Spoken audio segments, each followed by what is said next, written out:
Feels right. Alright.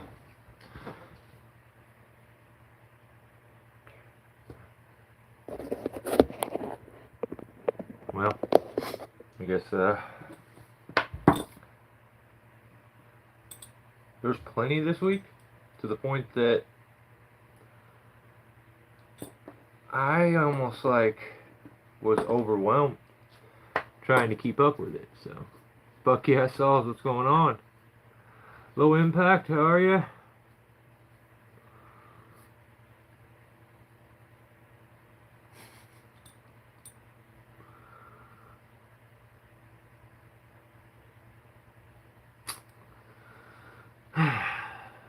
Someone's got to do it, man. Someone's got to do it. And, well,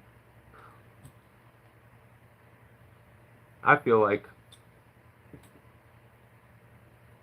we've made changes, I feel like, already. And we're just going to make more and more and more and more as it goes on.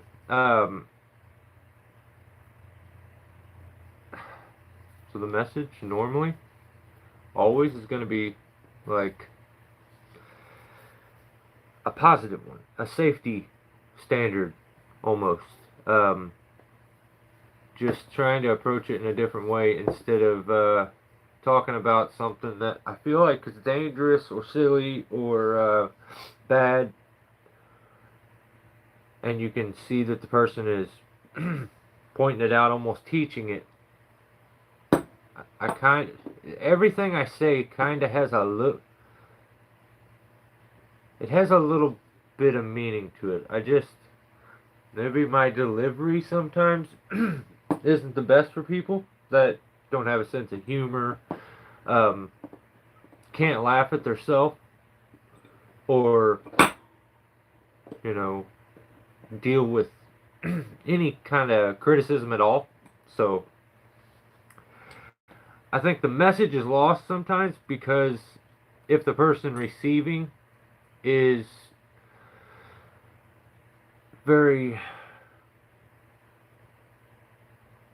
I feel like the word narcissist gets used too much, but like when you start to be incredibly proud of the fact that you influence other people, and that like gives you this weird holier than now attitude, you lose me. You lose me quick with that. So this week I put out uh, I guess episode 3 of the what up Isaac, uh, Clout Criminals, and honestly I feel like by far the best one I've done, and I would like to do more of them, but they just take so much time to do, and it takes so long to get it put together. But is that bad for you? Alright, well, I guess we can just start the week off. Metal and Wood has been over in China. Apparently that guy see, my father-in-law is an eye doctor, and I'm embarrassed to bring it up to him because it just sounds absolutely crazy. But according to the guy from Metal and Wood channel, he has a medical device that will cure glaucoma for the world. And he's in China right now, not because of chainsaws, really. He's there for his medical invention. And it's always something. That guy is pure entertainment. He's always got his hands into something. So that's what he's been doing this week. It's been kind of wild to see. So yeah. What up, Dano? Right on, you made it. But if you get too tired, I don't mind. I don't blame you for tapping out either. So,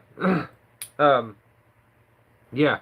So he's been over there trying to, like, I don't know what he's doing, showing these eye doctors his device or something, and not really too much talk of chainsaws or anything. That's kind of, I don't have any skin in the game unless the chainsaws get involved. So there's been really nothing from him, just him going around China and doing that. I'm curious what's going to happen with his porting situation. So he's wanting, originally, he hated the porting. So he made the big bore chainsaw, his 372 big bore, and that's what he was on and on about, and said that, you know, that's better than porting a saw. And so he made a big bore. Well, eventually now he wants to port a saw, and he's taken a mold. Here's where I feel like he can get in trouble, alright? He's taken the mold for a 440 over there, and they've ported it here by hand. So, you know, it's kind of it's probably rough in comparison to these ones that are done on a CNC. So, what's up, Limb Reaper? So yeah, he's brought this cylinder over, and he's gonna try to get them to, now he's all about porting. Before, anyone who ported the chainsaw was in the chainsaw cult, and porting blows your saws up and this and that. But now he's came around to it, and he's gonna try to make a production ported saw. And he's showing up to China with these factory owners that, I don't know, the way they look at him is so crazy. They're like, what the hell? But he keeps showing them this 440 cylinder, and he's asking them if they can they would have to make a new mold. So I'm curious what's going to happen with this. He's trying to make a 440 that's already been ported from the factory. So I don't know. We'll see. I'm going to kind of keep up on that. I'll let you guys know what I end up seeing. What up, Squirrely John? And I'll keep you in the loop. But also, while he's there, you know how the replica chainsaw stuff works, right? After something has been taken out of production, they can now make replicas of it legally. Alright? So that's why you see 660s and stuff like that. I believe they're even now maybe making the 661, or 661, because there must be a new version already or something. So he's going to get in trouble over there because he brought over a cylinder for a 500i. What's up, Tim? Yeah, he brought over a cylinder for a 500i, and he's showing these factories this cylinder, and they're looking at it like, what is this? And then he tries to tell them, like, 500i, and then he wants to shut his camera off, though, when he does the rest of the talking. I don't know why he would bring this cylinder of the 500i over there and try to get them. What is the purpose of it? There's like, he's gonna get in trouble is what's gonna happen, because he's gonna try to have them make something that's still in production, and it's like illegal. But I don't know. I'm curious to see what the dude's gonna end up doing, and I'm curious about this factory ported chainsaw too. Never realized they could.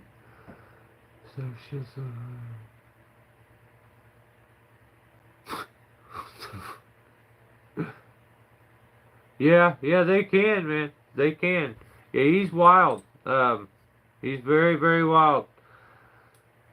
But yeah, I'm curious to see what happens there. It's been interesting to watch a guy go from hating something to now he wants to be all about it. So, and he got mad at the cease and assist that was sent to me or said about me last week was over me putting out a video where he said he doesn't blow, like, porting will blow your chainsaw up and this and that and this and that. He got really mad because I clipped him saying that and just asked, is this true? So yeah, I don't know. We'll see what ends up happening, but he's just like filming China right now. He just loves China. I wish he would move there. He talks about it so much. Like, for his sake, I wish he would move there.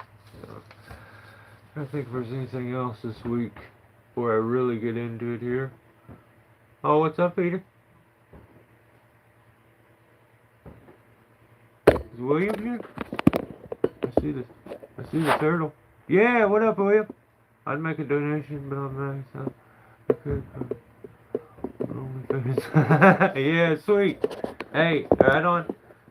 I will. Hey, that's a valid excuse, brother.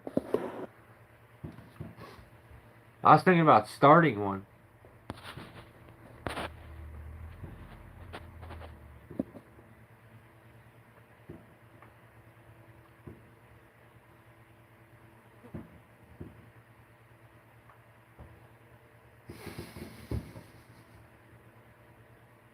Red-blooded American. Hey, it just sounds genius, brother. That's funny. It's 16 is 18 is right.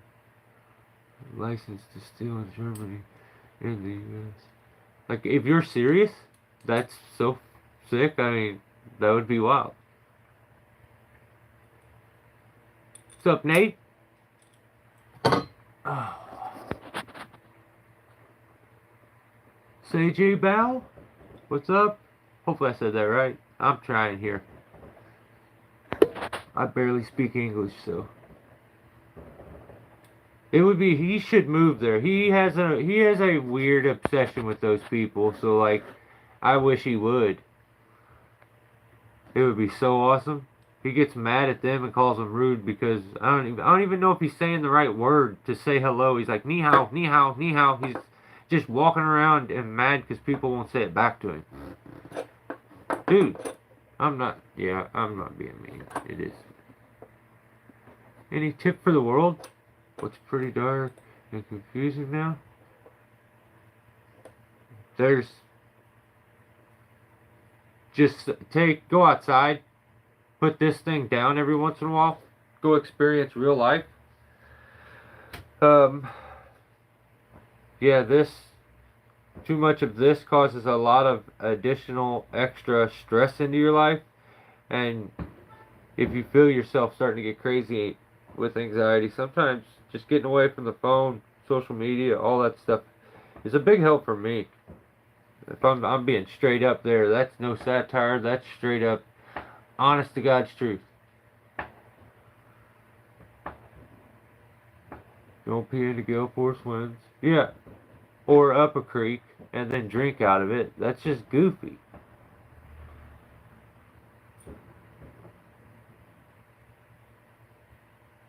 I just licensed the design and get raw.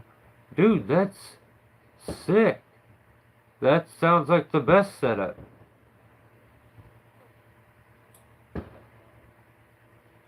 Yeah.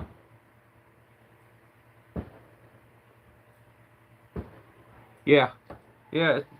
I think people take, whether it's just like the stress of really, really wanting, or letting social media dictate how your day goes. That's crazy to me. Like, I could care less. If this was real life, they would call it real life. Like, I'm about to get on real life right now and see if I got any likes today. That's what they'd call it. But they don't call it that. It's social media. Like, definitely it's not everything. Some people just gotta maybe take a step back every once in a while and not let it control everything. But alright, let's get into this. Let's start with William, you're the man. Appreciate you, brother. So I feel like we had a breakthrough. If I'm being straight up, William, dude, appreciate that big time. That is I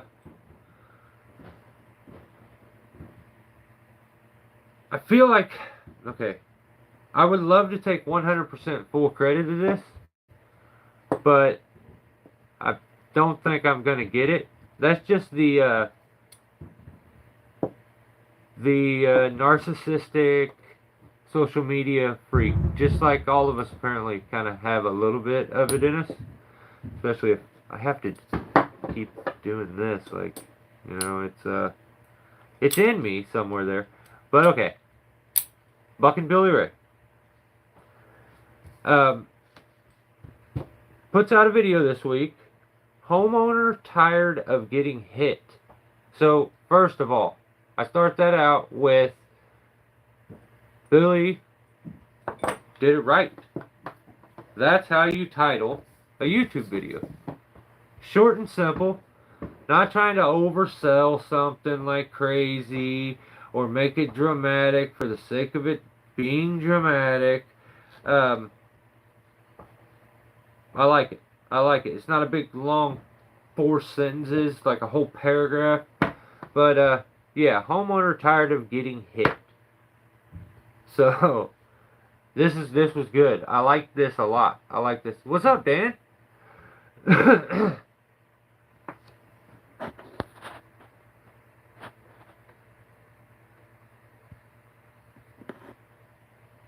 That's crazy if it does. That's sick.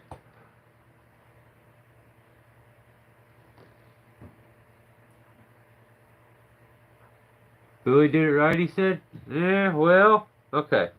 So,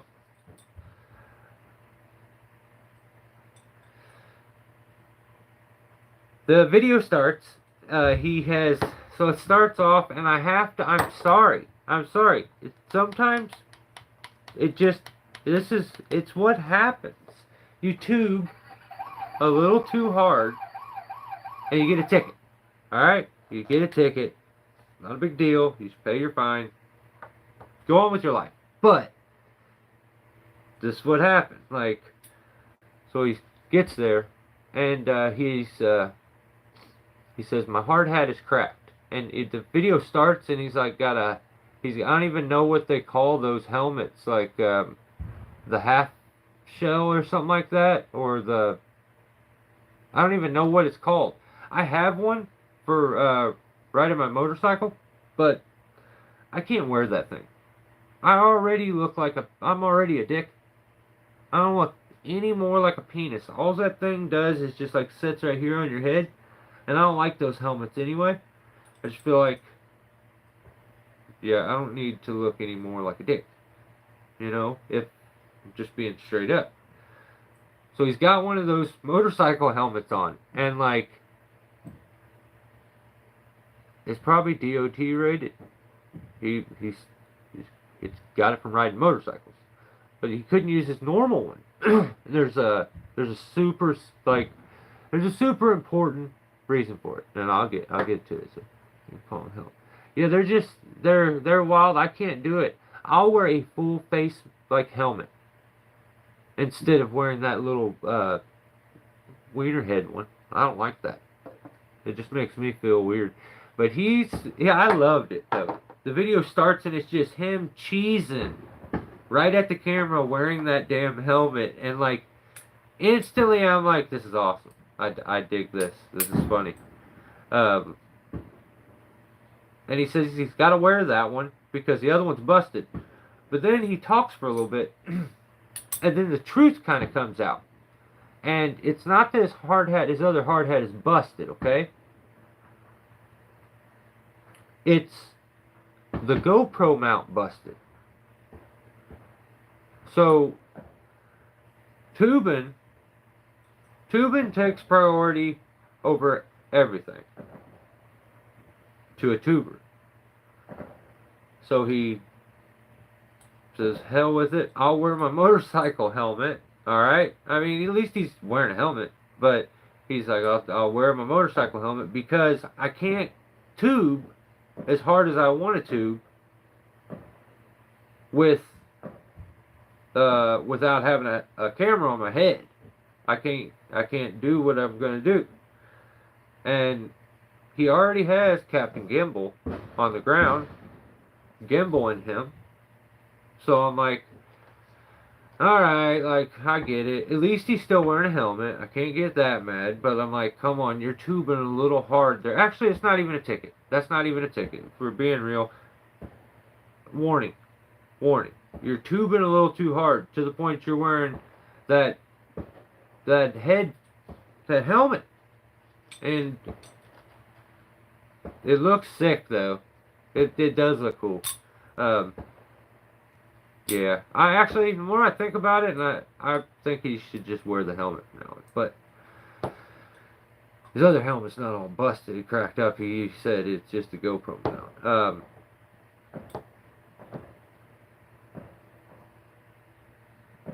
Oh, he's moving along there, and in the video, and he's showing what's going to go on. You know, Captain Gimbal, Luke, is with him, and he's filming him. They were walking through this wooded area,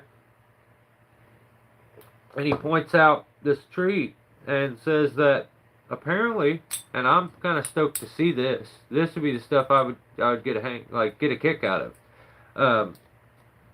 Is he says the guy is going to rent a 120-foot lift, and he's going to get in the lift, and he's talking about he may speed line the limbs. Like, Buckin has just now seemed like maybe give in a little bit, and is now maybe going to open up, just doing some things to make it a little easier, which I think he should have a long time ago. But I'm curious. I want to see this. Like, I'm stoked for that. And that's the reason I'm pointing it out. I want to see Buckin get in a 120-foot lift and use all the right safety stuff. That way, none, I don't want to see nothing crazy happen. But, like, I want to see him do his thing and do that. I want to see him try to speed line. And I want to see all that stuff.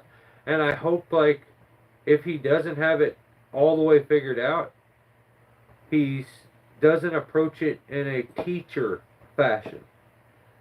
Because a lot of YouTubers have that problem that when they're doing something, they have to be like a teacher.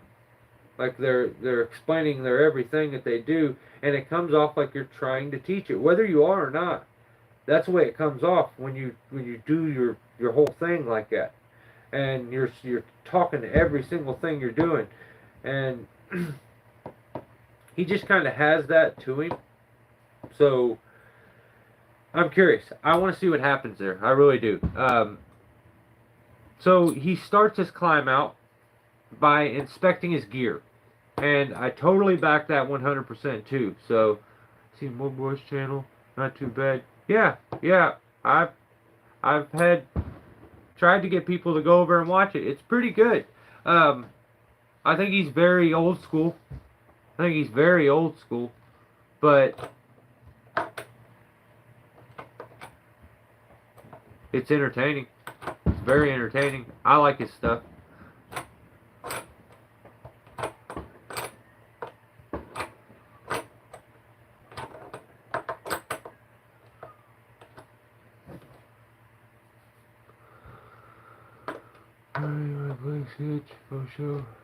Yeah, I mean, I dig it, however you do it.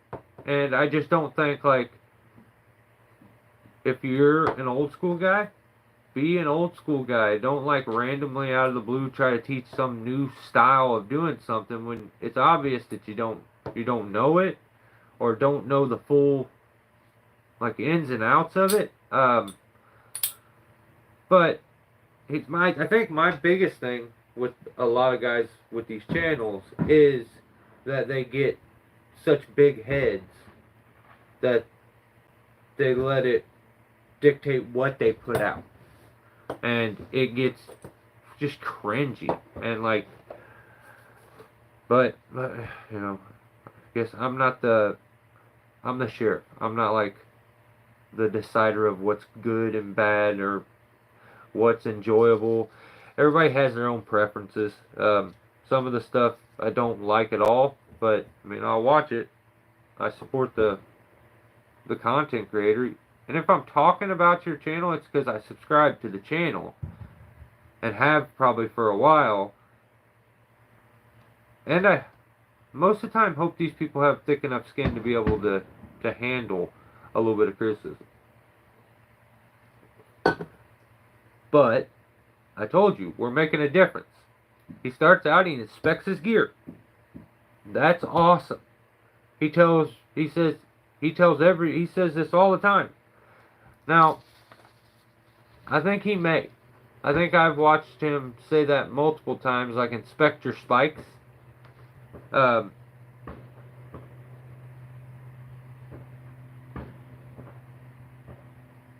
I think I have. I think I have. My first instinct was, dude, you don't say that all the time. But I think I have heard him say it before. And he did the thing where he's like, I always say this, Inspector Stuff. And like his screws was about to come out of his spikes. He gets them all set up. And I'm like, at this point, I didn't realize I was about to make YouTube history. But it ends up, it's coming. And I'm like, what do we got here? And he says, okay, here's why I thought he was fibbing about him saying Inspector Gear and that he says this all the time. Because he says, Inspector Gear, I say that all the time. My son Hogan is always telling me to inspect your gear, Dad, inspect your gear every day. And then he realizes, I don't know. I feel like then he decided that he wanted the credit back. And he said, where do you think he learned that? And he's like, me. So, okay, this is how it goes. He is telling you right now because Hogan tells him all the time to do this because Hogan learned it from him all the time, telling him. So he told. I feel like something illegal happened right there, but I'm so mixed up. I just feel like I gotta move on.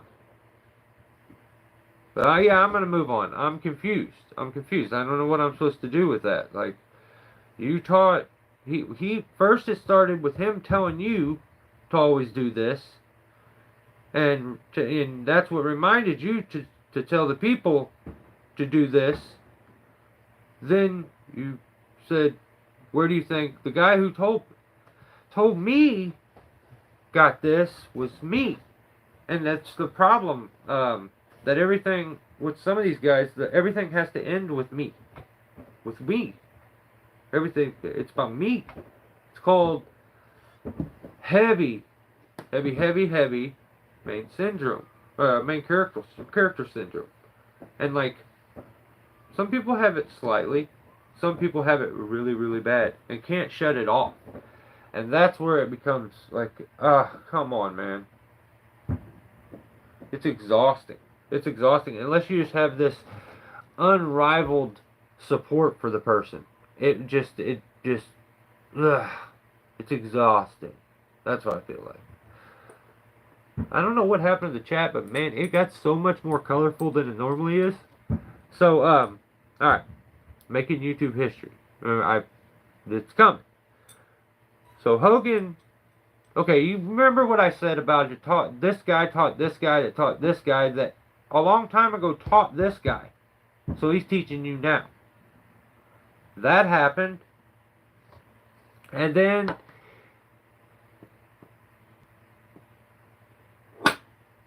I have so much about the taught thing, like who taught who, because it's very confusing. I tried to write it out and I still got lost. So here is where, like, history basically gets made. Bucking ties in twice.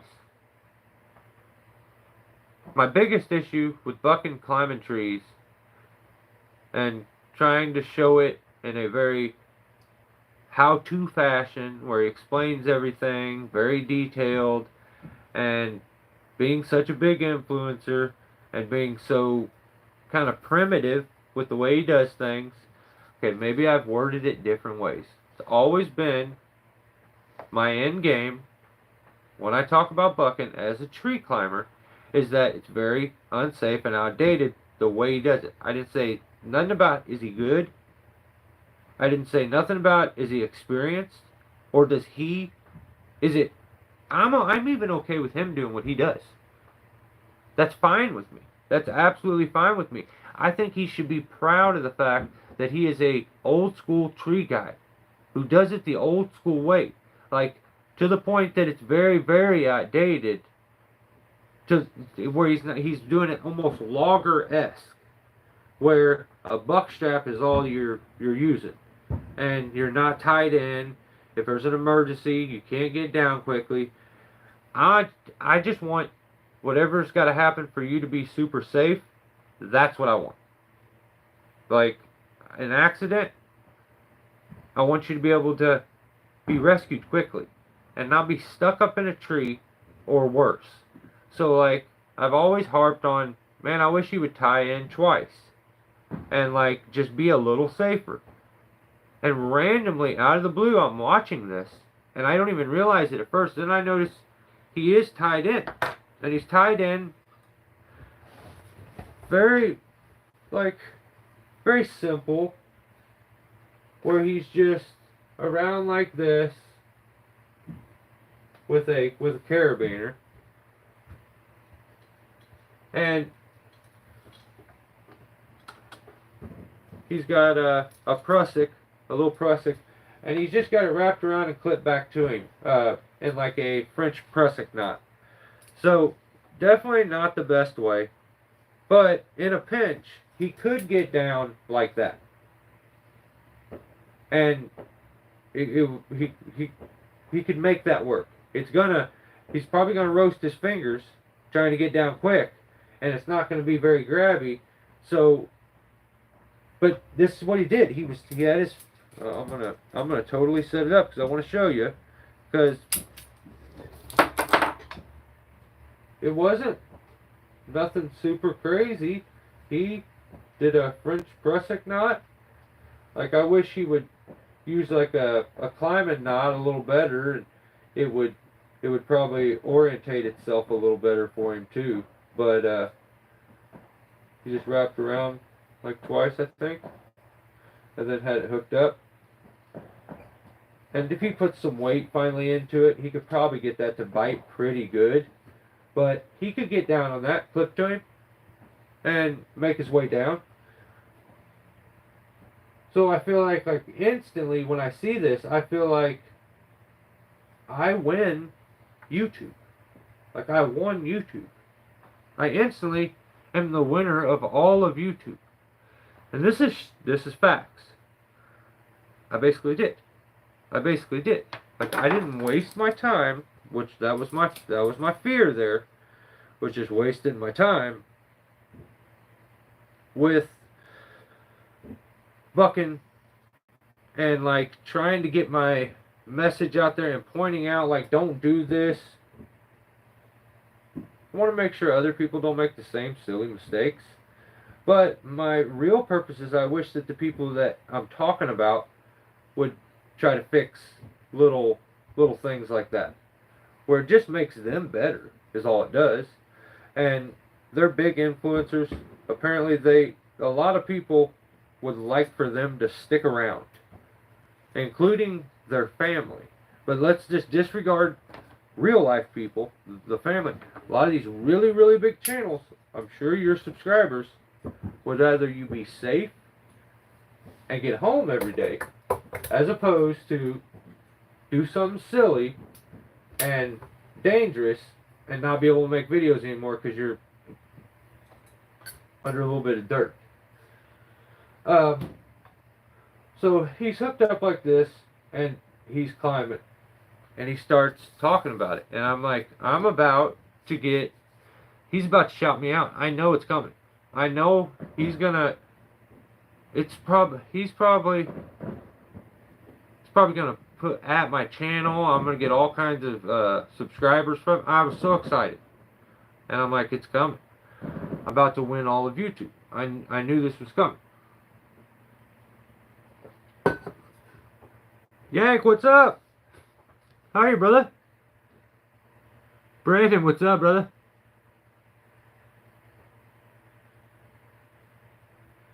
Can't complain, Yank. Can't complain. Changing lives over here, brother. So like I know right then, That's facts, William. That's straight facts. You're a deputy right now. When you join, instantly a deputy. So like, feel free to write tickets. Ground Pounder's got the same deal. Peter, everybody can write tickets if they feel like it. Just don't go too crazy. But I'm like, he's about to shout me out. I'm about to blow up. This is gonna be the best. Because like, I know he's tied in twice right now because I made such a big deal about it. This same thing happened with wearing suspenders on a climbing harness. He wouldn't listen to me, and I just beat him down, and it just video after video after video after I put so much effort in, and then it happened. He's seen it, I know, and he, even just like with the suspenders, I'm telling you, this is the same story. I know what's getting ready to happen before it happens. I'm about to get all the credit. This is going to be great. When I did the suspender thing, it took him forever, and then finally he bought some one day, and then he shouted me out. But this time he's going to do way more. I know. So, he's starting to climb. He's tied in twice. And then so Bucking starts. He's on his climb. He's tied in twice, and he says he likes it. And like, I'm like a kid in a candy store. I'm like, I fixed him.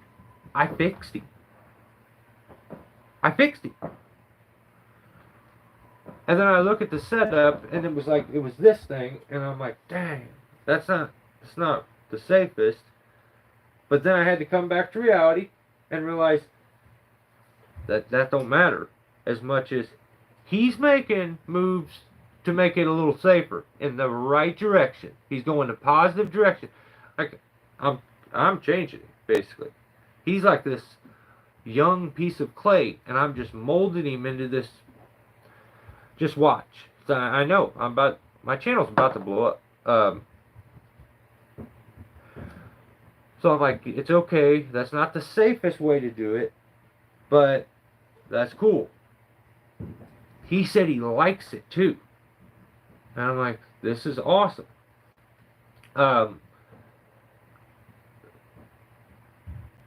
Then all of a sudden he complains, and I'm like, what the hell? He's like, he don't like it now. And I'm like, well, that sucks. And where is my shout out? And I'm not saying the shout out either. Starting to get really. He's gonna be kind. I know he's gonna do it. So I'm like, don't worry about that part. It'll come. It's gonna happen. So I just keep watching, and he's like, I don't like it now. And I'm like, what the hell just happened? I looked away for a second and like did this in celebration because I molded him, and I was like, yeah, I did it. And then when I look back, he don't like it no more.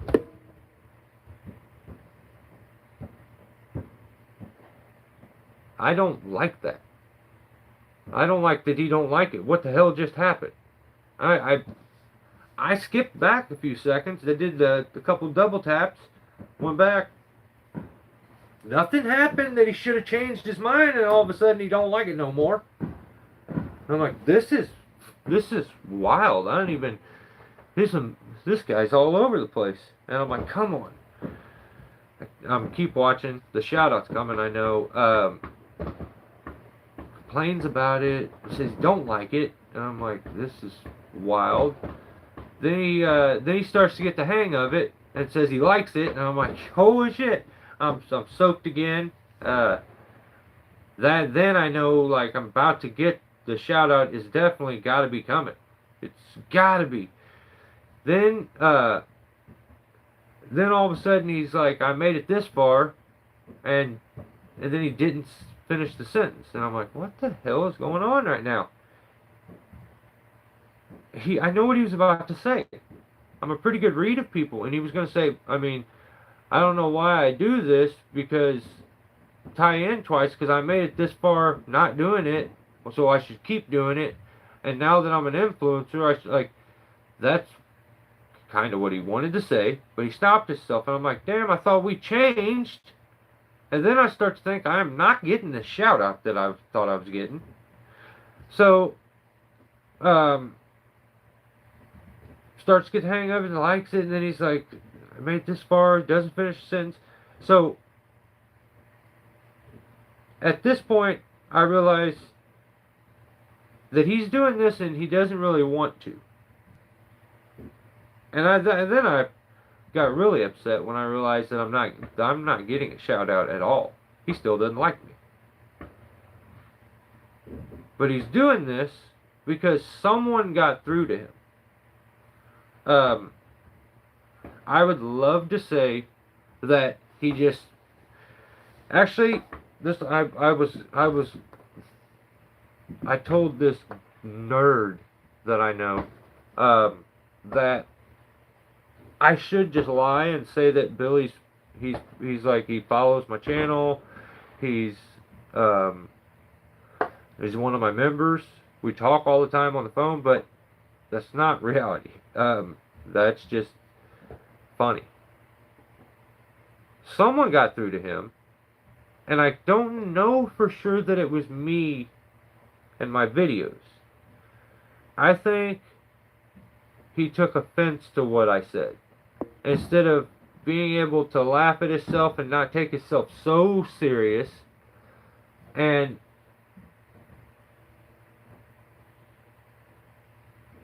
there's just everyone making videos these days. It's insane to me. That's why I appreciate so much the people that do memberships, because it got to the point because people fully will take advantage and like not give a damn about the time that it takes you to make a video. You have your real supporters, and then you have people that are just, I'll watch this shit if I don't have anything to watch. And they don't really appreciate all the time that goes into it. Like, they're not at one point just being like, oh, you know what, I'm going to go support my dude because I like that person. And that it is what it is. That's the TikTok mentality where everybody's like, it doesn't matter. Like, a billion more videos are being uploaded right now. I'll find somebody else. So,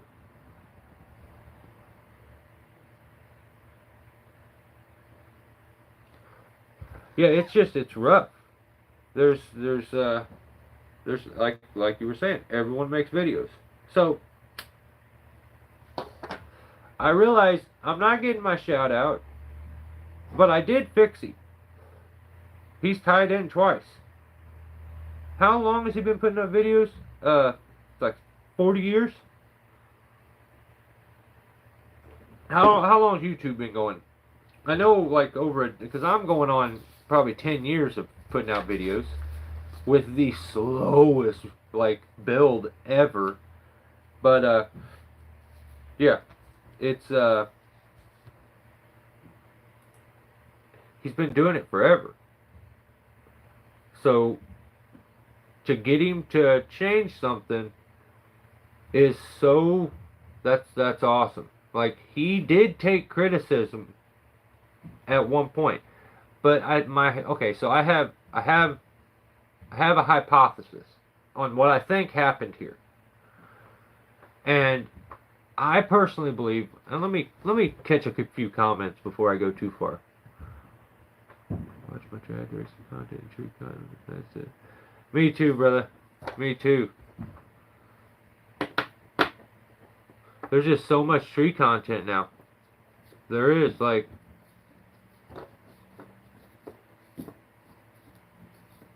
new American pastime.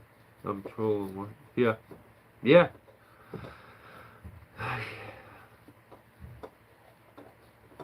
It is. It is, though.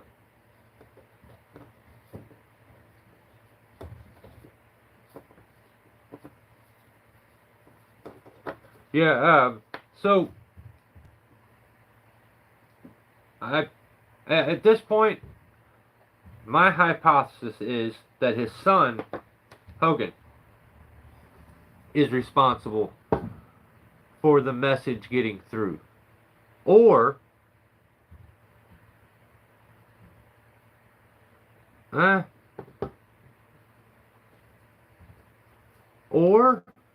it could be somebody like Sizemore. Apparently, Sizemore is buddies with him, and that would be awesome if he was Hulk Hogan's dad. But no, he should go by Hulk. That would be sick. I dig that. Well, until he said that one thing. That wasn't cool. But other than that, he was cool when I was a kid. He just got weird when you guys were kids. Let's see. Where are we at?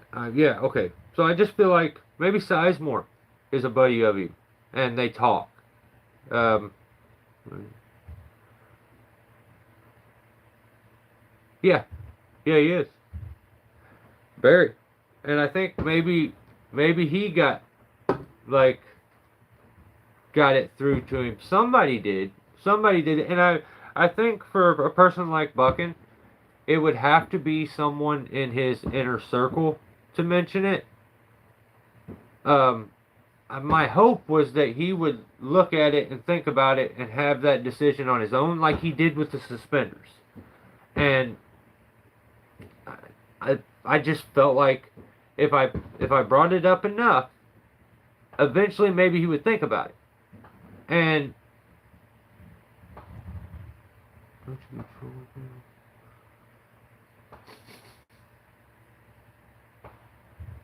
you guys are crazy. Yeah, so I don't even remember where I was at, but I realized that it's probably somebody in his inner circle that got through to him, talked to him about it, and got him to think about tying in twice. I know that I didn't get a shout out, and kind of bummed about that. Don't really like that. Thought I was gonna get one, didn't get one. That was kind of lame.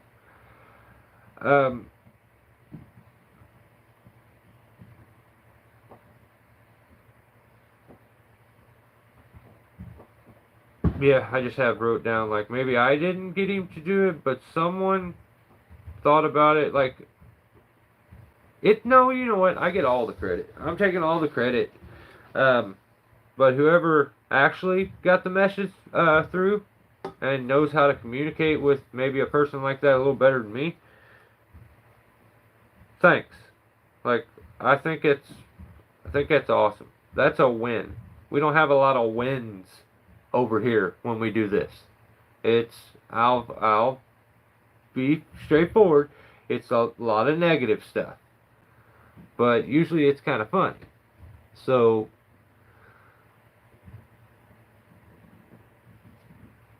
yeah, let's see. Let's see. Let's see where we're at. So shout out to whoever, yeah, got through to me. I have wrote down. I basically fixed him all by myself. I would like to thank no one else, and if I could, I would like to thank myself at least once. So he ends the video trying to give the credit to Hogan, I think, from him being safer. So apparently, so the truth of the matter basically is he decided to listen, finally listen, and I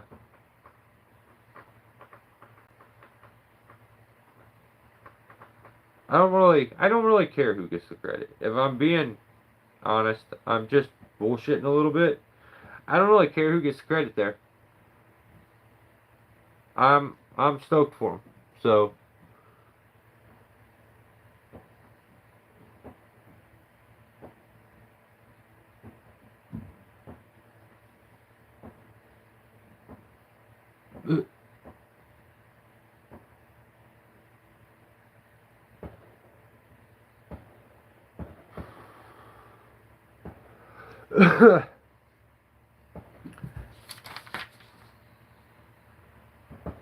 yeah, we fixed.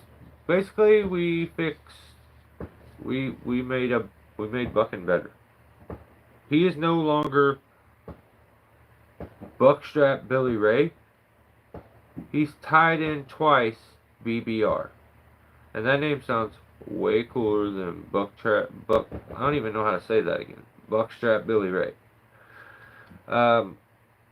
Yeah. I also wanted to say this is allegedly all my efforts. Like, I didn't get my shout out, but then communicating as much as I do with him behind the scenes, I did get my credit. So here's where you guys can all see this. buckandbillyray.com, I believe, is where you can get this. So he's selling an axe handle. It's called the Sheriff. He basically it's in honor of me. And I just wanted to be like, say that I thought that was nice of him. That was kind. I like that. He has another one maybe called the Deputy or something. I think that's named after my members. So I thought that was kind of cool. But yeah, you can go buy that handle, and it's basically in honor of me, the Sheriff. So it's called the Sheriff. If you don't believe me, buckandbillyray.com. It's there. Talks about it in his videos and stuff. Surprised he hasn't said my name during it. That's kind of weird, but you know, like I said, I'm not looking to drain any clout from the feller. Pause. I'm not draining nothing from no dude. I don't need nothing from him. But it would have been nice to get that shout out so I could get some more subs. But yeah. Let's see. Did Schumann go to jail? I don't even know, dude. I can't keep up with it. He does some crazy stuff, and like, I'm here for the dude if he needs anybody. But like, there comes a point where you just see that someone's on such a self-destruct mode. Like, I'm a person that my family has to keep a really close kind of eye on me, because I'll get in that mode. Now you can see what I spent a decade building my YouTube channel, and then the year 10 I've tried everything I can to ruin it and run everybody off, and it's not working. But maybe one day. Yeah, I'm kind of like a cross the bridge and burn it behind you, and then be like, oh shoot. More in life, because I have very little faith in people nowadays. They don't have manners. They don't really, like, I don't care how you deliver the message. You could scream it. If it's positive and you're trying to help somebody, that's better than this quiet, like, conniving, looking to get one over on you every second kind of person that just wants to get in your wallet. So I feel like that's where I can't relate to most, like, any big YouTubers or any YouTubers in general, because like, YouTube's never made me anything. Like, it's always costing me money. But it's the people I enjoy, and then I like having like a creative outlet to be able to put stuff out. So yeah, I cannot believe I just sat there and talked about myself. That is the lamest stuff to do. Alright, I'm embarrassed. So Buckin put out another video. Remember the Sheriff handle? It's there. It's name. I mean, does anyone else wear a sheriff's badge? They better not be. You're falsifying an officer.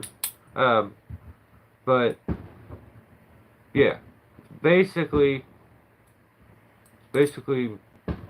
just in honor of me.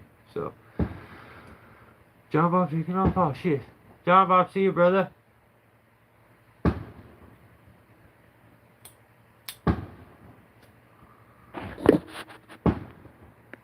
I remember watching him. Second.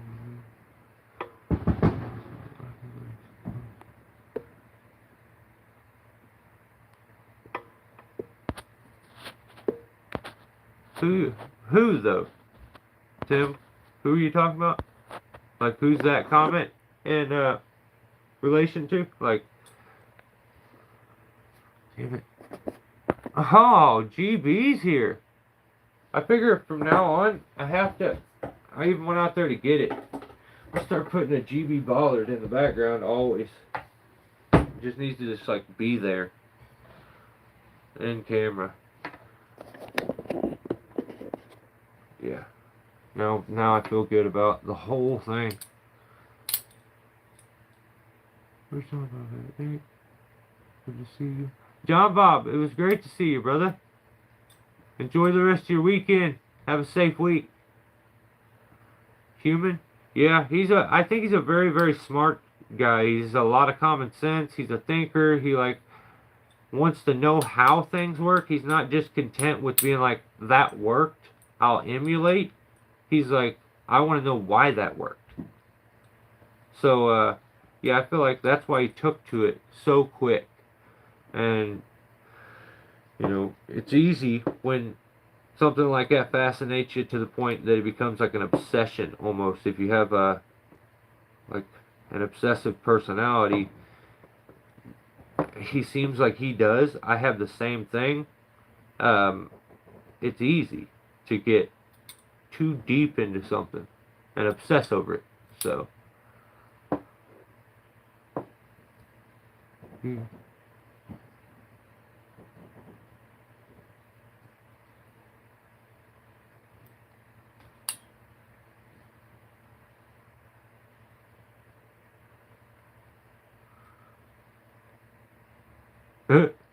You guys are crazy.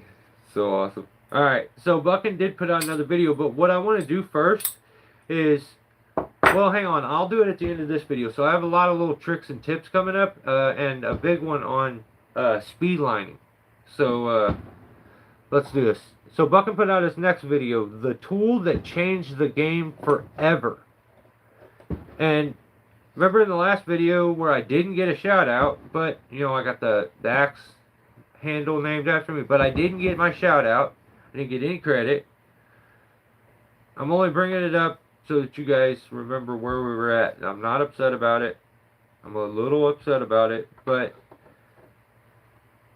he just didn't give me a shout out. I mean, let's just state facts. So this video, he starts from the top of the tree. He is just blowing the top out in that last video.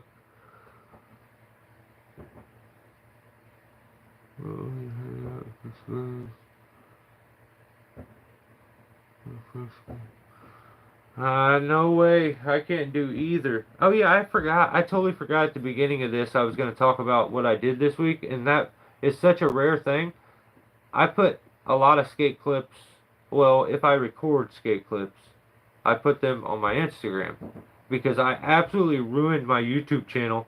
It was starting to grow for a little bit, and then I started putting skate shorts out, and I lost everything. Like, it got wild. So I have 2 blown out knees, and when I fell and crippled myself years ago, I had just tried to buy a home, and when I was moving, I found my skateboard. It was during the whole thing, and I brought it with me.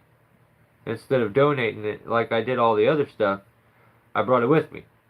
And I had it with me, and I thought about it, like, I stopped skating like 15 years prior because I blew one of my legs out. I broke my leg.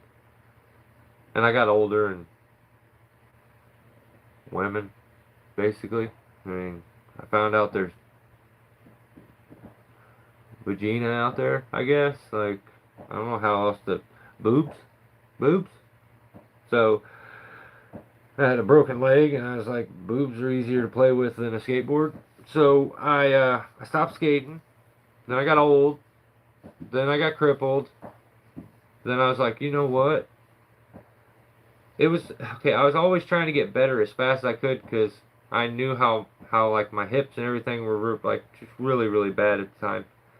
Um, and I questioned if I'd walk again. So I just was always moving the goalpost to make sure I was always making some progress. And at one point, I just was like, I want to like if I can walk again and get better again, and I want I want to try to skate again if I can. So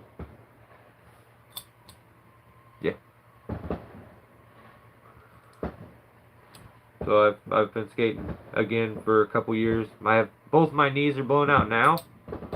Like, and I just stay very low impact. But yeah, yeah, it's something that it people need to learn to deal with a little bit of humility. And there's nothing more embarrassing than falling repeatedly. It's as embarrassing as it gets. So to punish myself for falling the one time, I've sentenced myself to endless falls and repeated falls. And I'm grateful to be able to do it. So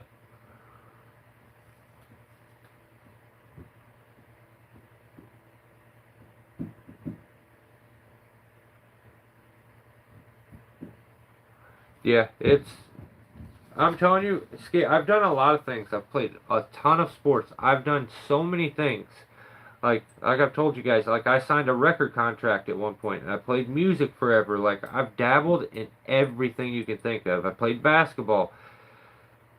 I mean, I wasn't a football player, but that's because like I stopped bulking, and yeah, or wrestling. I didn't do that shit either.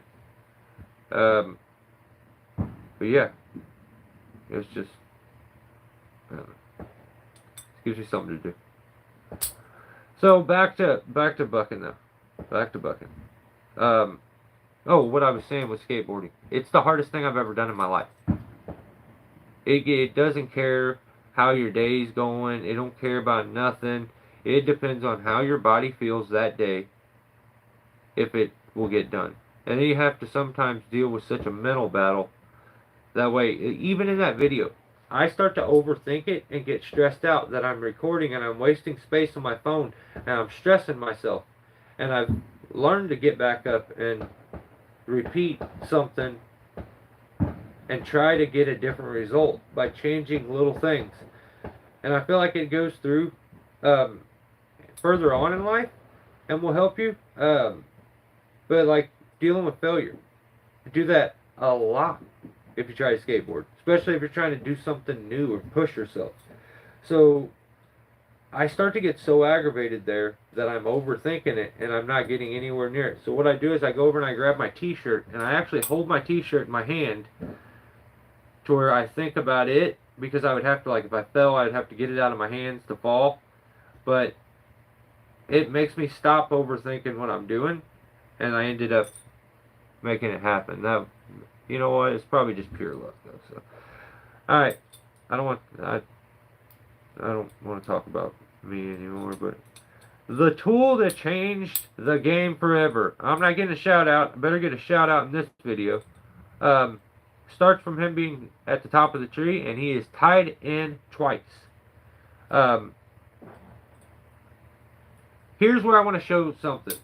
So, Bucking starts to not like this setup because this seems to maybe slip a little bit for him, and he doesn't like he repeatedly changed his mind about 15 times in the video, and it's just wild to see a person go like that.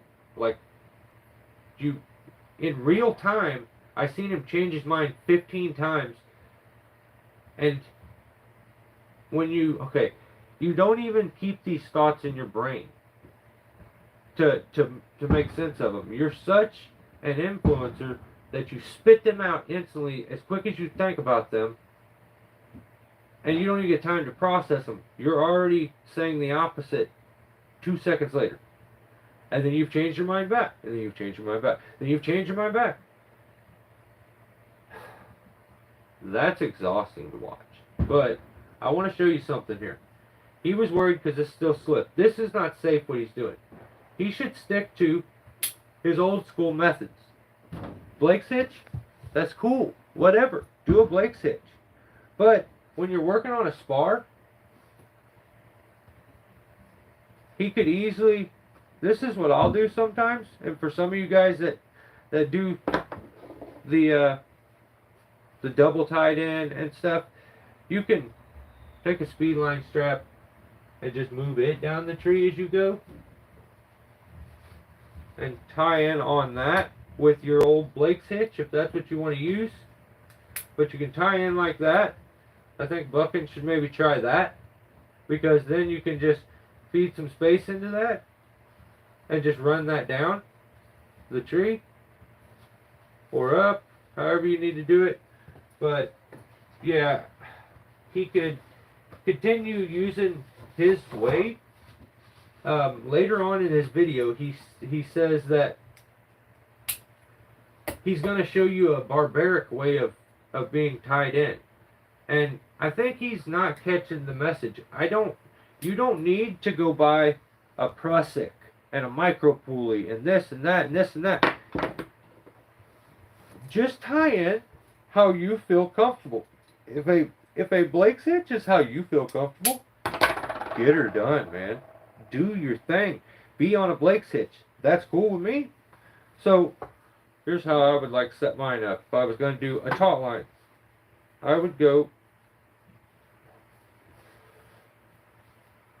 with like I use a circus knot. I've heard it called other things. Triple bowline. I don't even know. You may have to fucking email Perry Trees. He's probably got 7 names for it and 6 videos on it. But yeah, so I'd use something like that, a clip in. But he can use this strap. You can get longer ones, shorter ones, and just move and lock a strap on and go down on the carabiner. Stay tied in with your taut line or Blake's hitch. Like I'll hook up here. I'll just go into my belt buckle. Take my end here. 2 under, 1 over. And I would climb off this. I've done it for many, many years. And this is safe. Like, he should stick to what he knows. Like, I don't think you should move that far ahead. You should try to just make whatever you can safer on you. Just ensure that you're going to get yourself home. That's all that really matters. I don't need you to look cool. I don't need you to look and have the finest, prettiest, coolest gear. You need to get it done safely and get home. Same way you came in, a little tired with a little bigger wallet. So this works really good. You can do this, or I wanted to once again show you guys a little something. Now, if you're working on just a straight spar, what you could do is go into the back of the spar and make a notch into it, okay? So you can run your strap around and make it to where it slants down and your strap kind of goes around and it sets into the back of that. Now, you can make this thing retrievable by using like a, let's say we use a quickie link here. These work really good because they have the pin, which is a moving part of it. It spins. And then it has the making, or the actual core of the thing, or whatever it is, the frame, the strength. So you clip it in. Now, I would be totally confident to say this retrieves for sure. And I just set my stuff up. And even if you're on a straight spar, you could leave a little stub or something like that, but you could go in the back, and like you see guys make that little notch up here, make the notch on the back of the tree to where it goes down like this. Damn it, I just had that wrong. So you want it, so if it was here on this tree, you want it to go down into it like that. See what I mean? Then you can set the strap into that And then you go ahead, put your strap into that, and tie in. Now this becomes retrievable right here because of the quickie link. And the reason is the quickie link is smaller than the carabiner. On the end of this rope, when I get to where I need to be, I could throw a knot, just an overhand. And if you watch, that knot will pass through most carabiners. You may need to check it and make sure, like this one, this is a short or a small carabiner. It goes through it. I'd have to jingle and jangle on it for a second, but yeah, it's super small. Normally I'd have something like one of these, but yeah, you just jingle it through there. Eventually it would come through, and it's gonna catch this, and then you retrieve it. So you can take a speedline strap and use it in a bunch of different ways with very little hardware. And it works really nice when you're doing spar work. So if you wasn't climbing off that, you could do that same thing. These speedline or these quickie links are really nice. Even sometimes what I'll do is if I'm working a spar down, I will just leave my strap on the back side of the log or on the side of the log, tie in, and then go down to where I'm going to go and pull out and just leave that strap on there, cut that piece, and send that strap with it. That's a little rough on your straps, but you should have a couple of them, and you can do that, and it's very easy. So that setup is as simple as it gets, and it's really nice. It works nice. Yeah, just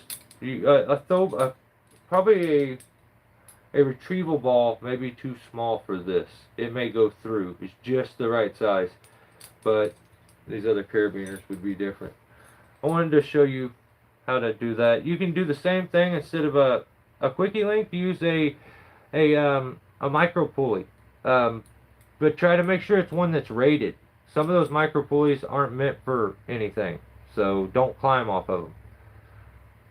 Or make sure you're clipped into both of those, and still that's scary.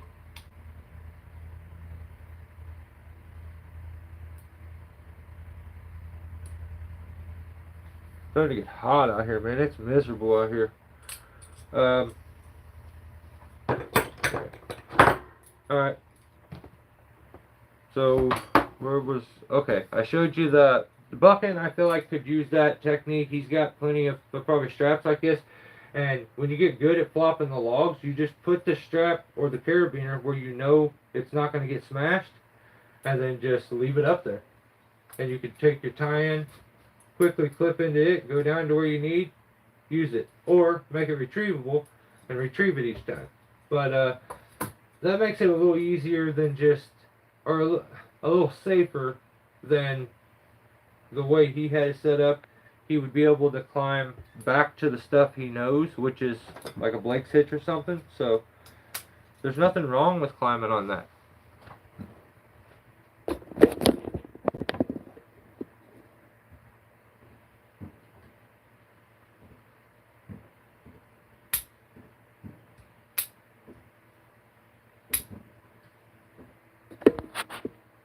What up, Bert?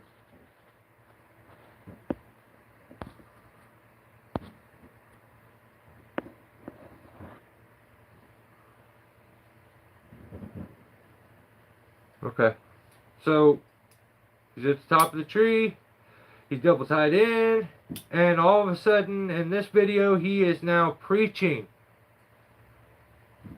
the he's preaching the importance of being tied in twice. And that's awesome. That's awesome. That's cool. That's cool. I mean, my opinion doesn't really switch that quick and easy on certain things, but like when you're sold on something, you're sold on it. And apparently he's sold on being tied in twice, he says.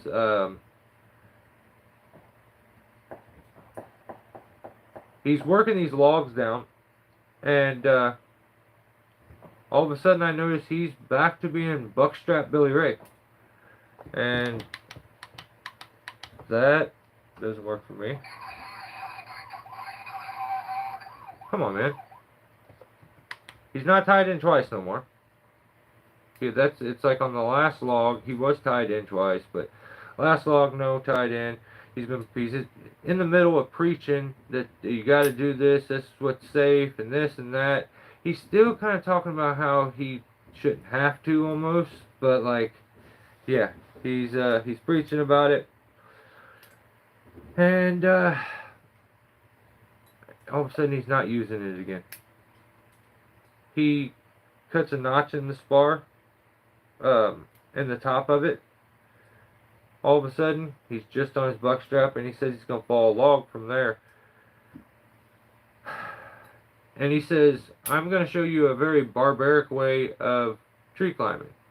And he cuts that notch in the top and climbs. Now, you can call it whatever it is that you want to call it. I like to call it forgetting that you're a tree guy and tubing too hard, or being stubborn and afraid to try something that could be better. Who knows what it is?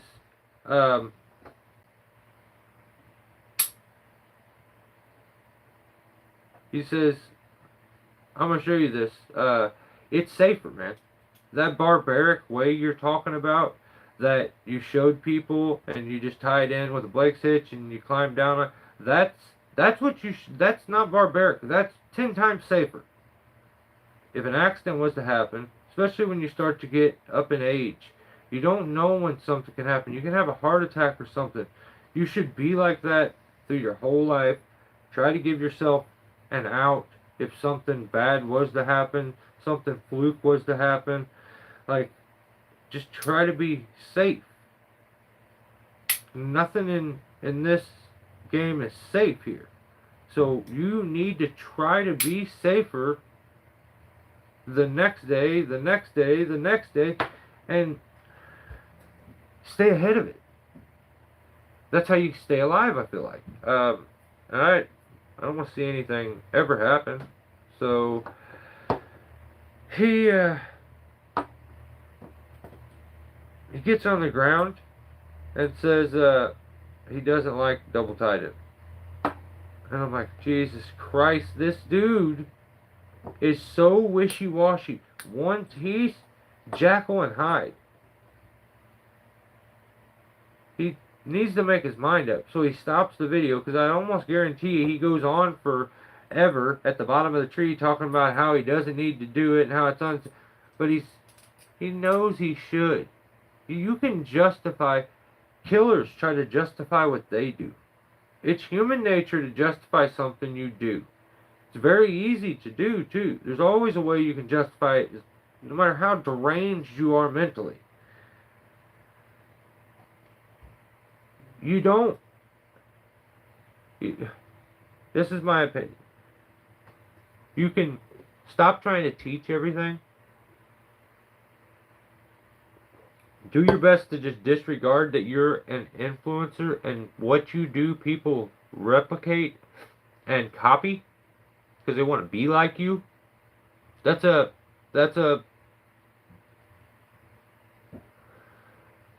heavy crown to wear.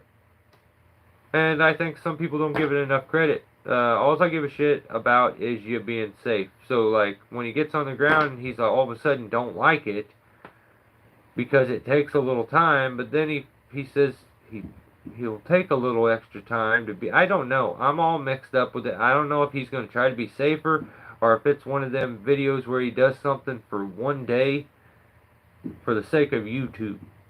But I hope to God he does try to tie it. It's safer. Like, you can look at it however you want. The truth, the deep down truth is I fixed fucking Billy Ray. Allegedly. So after saying he doesn't like it again, the video cuts and it's him doing an outro. He says that he spends a lot of time in his, he spends a whole lot of time in his comment section, okay?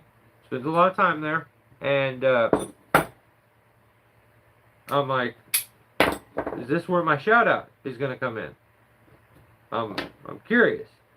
So I spent a lot of time in my comment section. He's like, people were saying there's a lot of getting a lot of comments talking about how I look younger and healthier and way better and stronger than I ever have. And I'm like, holy shit. I am embarrassed watching this. There's no way that all of a sudden you were on this like mission of doing something safer. You went all over the place. You said you liked it, you didn't like it. People would be so confused if they were using your content to like help guide their decision. They don't know what you're doing. I don't know what you're doing. I don't think he knows what he's doing. But he's like, I look younger and healthier and better. And, you know, says he doesn't fast. And it's not about dieting. It's not about fasting or dieting, okay?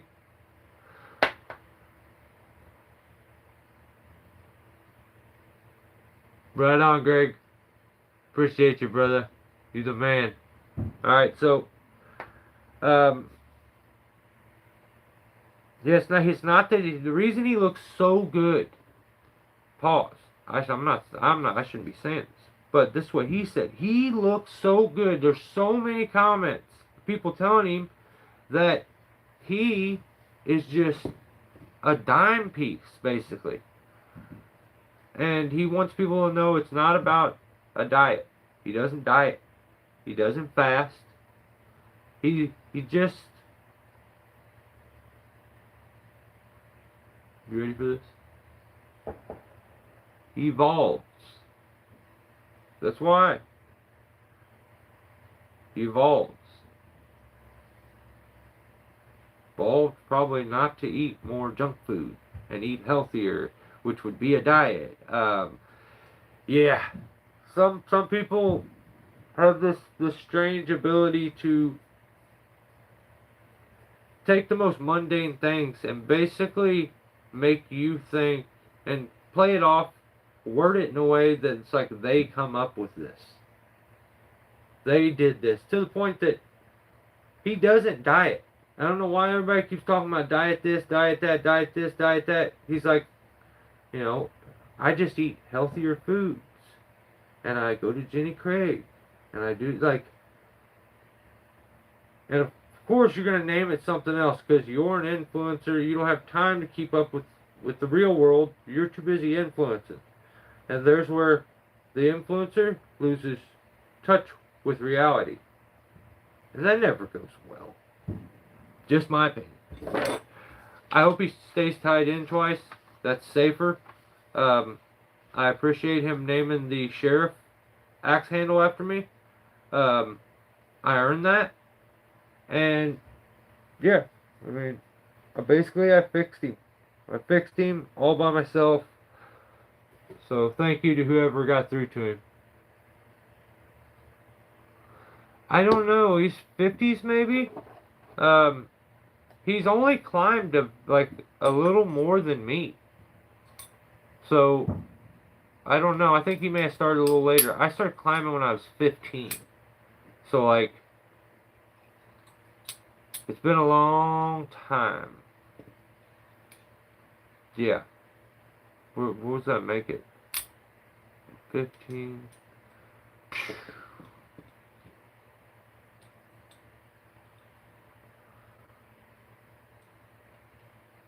Would that be 26 years or so? 26, 27 years, but a long time.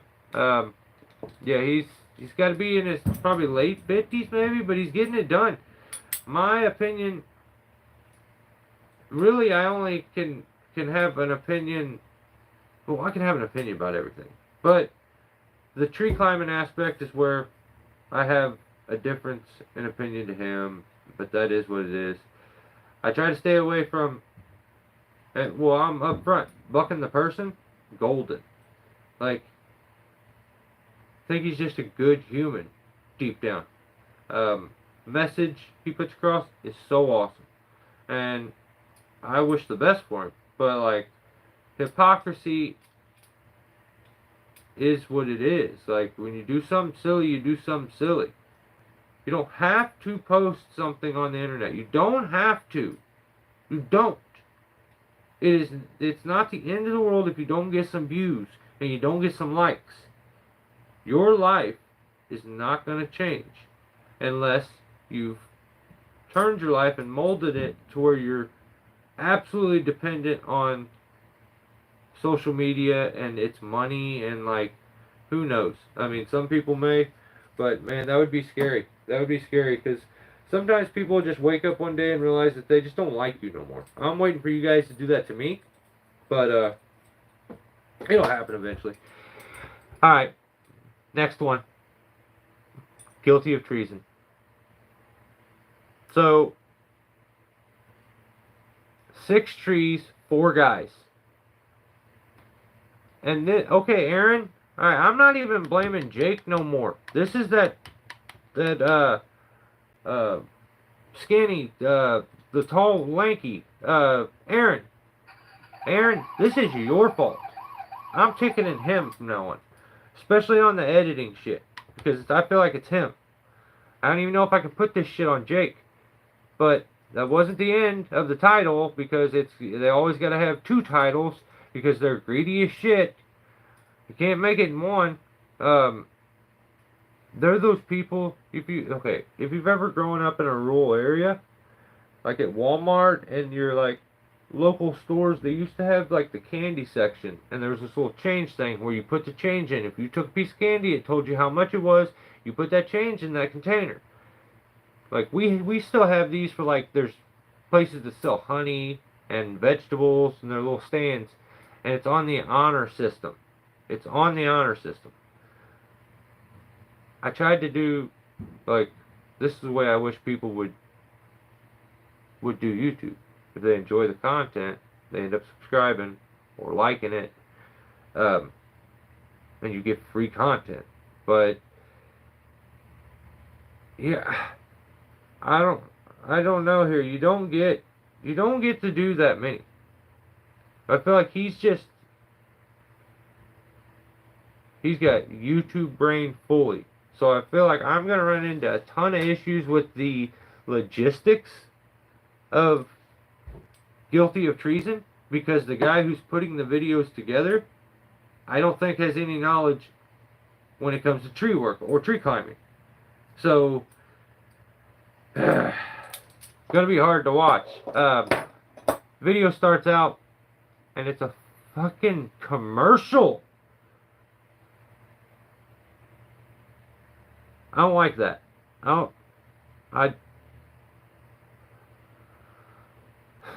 don't like it. Arbor Gold ad sucked. It seemed fake as hell. I don't believe for a second that you use it and you love it and this and that. I feel like they offered you some money and you said, yes sir, I will take that. And cool, whatever. But I didn't like it. I don't like it. And your commercial, I was almost gonna hook up with Arbor Gold. Okay, I was gonna buy their most expensive whatever it is they sell. I don't even know what it is they sell. I was gonna buy it though. I was gonna buy it. Your commercial made me decide that I don't want it no more. And I got a lot of family that was gonna join it too. So I don't like that commercial. Last week we had an issue. We had a big issue where River was let go. Okay? And it was a joke. This video starts and Sam is already not showed up. So it's like the first video after firing River, making that clear. Now Sam's not there, which means one guy's still going to have to climb, one guy's going to run the crane, and one guy's going to get his ass worked off. And Isaac got the privilege there. You know, I guess shit falls downhill. You know, it is what it is. That's why I'm telling you to do the backflip. That way you don't got to eat the shit. You get the backflip definitely puts you ahead of Randy. It has to. He's the one that he was supposed to do the backflip. It was supposed to be done a long time ago. He didn't do the backflip. You do the backflip, then he works his ass off and you don't. So, just trying to help. I mean, I thought I made all this pretty clear last time. Still haven't seen anyone do a backflip. So, Sam's not there. Be nice to have River right then. But Jake laughs at Isaac and says, it'd be nice if you had some help, huh? Okay. That wasn't funny. I don't like that. I don't think that's funny. It's rude. That's rude. And being rude's not illegal. It's not illegal. You don't get. I can't ticket you for it. But it's not funny. It's not funny at all. So the way they have this job set up, you have Randy climbs. Randy gets past because he's almost like getting into OG territory, and he's just cool. So some people are cool, some people aren't. Randy's just cool. So Randy climbs. Jake is on the crane. Aaron holds a GoPro. And Isaac does everything else. The video starts, and all of a sudden, like, it clips to Isaac getting his chainsaw stuff. And I wondered, where is the wide angle lens for this? I feel like this editor edits out the mistakes when Jake makes them, but points out and accentuates mistakes that anybody else makes. Because, like, if you remember last week, I kept saying, every time, or maybe it was the week before, every time Jacob would cut something, it would get stuck, or, like, I don't even remember what video it was now, but he kept having a lot of mistakes. And he was rigging. Yeah, it was on like a big maple or something he was rigging. And he kept having a lot of mistakes. And it would shoot to a wide angle lens from a long ways away, like a landscape view. Every time he made a mistake, it would cut to that. And you would hear the audio of him being like, oh, that was really close. Oh, I didn't mean for that to happen. Like, and you could tell it was a mistake every time. But they would cut this wide angle view. They straight zoomed in on Isaac and his pinch saw and tried to, like, feel like they're trying to ruin your street cred on running a chainsaw. I don't like that. Well, where's the wide angle shot? So then all of a sudden Isaac's like, I gotta, manipulate all the brush, take care of all that, and he grabs a hold of a branch, he falls on the ground. Of course we're gonna see it from the view of somebody watching him and the view of Isaac, like, slowed down, and it's funny, but I think the same, I want to see all of them, or just stop hiding Jacobs. He's not special. You got to show his too. I mean, Aaron's new to this, he don't know the rules. You got to show it. Don't try to cover shit up. So, just like you did Isaac. That's how you do it. But, alright. Yeah, the video's going on, and, Jacob's trying to work on the blower. And he utters the stupidest words I've ever heard anybody say on YouTube. Actually, I'm going to ticket him for, like a racial slur. I don't even know if that's, yeah, I'm going to say that's illegal. He said, Husqvarna is more powerful than steel. And I didn't like that. So, it's not true. It's not true. So, false information. but he couldn't fix the pull string on a blower. Homeboy didn't know that you're supposed to put those ears into it. He like didn't put them in, and then was confused. And Isaac like has to come over and like fix stuff for the guy that's supposed to be teaching him. And head on, like he just don't seem very handy. He ain't very crafty. He's like he's like a I don't know. I don't know. I feel like there's other guys that when you live that far on the West Coast, I think that just happens. Uh, it just happens. You know, your wife kind of. I don't. No. I can't do that. All right. So yeah, he don't know how to work on a blower. That blows. Jake and Randy take lunch while Isaac dumps the chip truck. That's crazy too. While they're craning these pieces out, I just noticed like Jake will repeatedly like move the piece over the climber. It happens all the time. It's like I don't know why he does it so much, but like he's always taking the piece and bringing it over the top of the climber. It just looks crazy, looks sketchy as hell. But yeah, he just needs to get better at that. But then I also have to say, right after that, he does start to figure that out. They wanted to use a single chain to hook these pieces up. The reason for that is that it takes the piece off and moves it a little cockeyed because it's only holding from a singular side. That helps when they go to lay the piece down.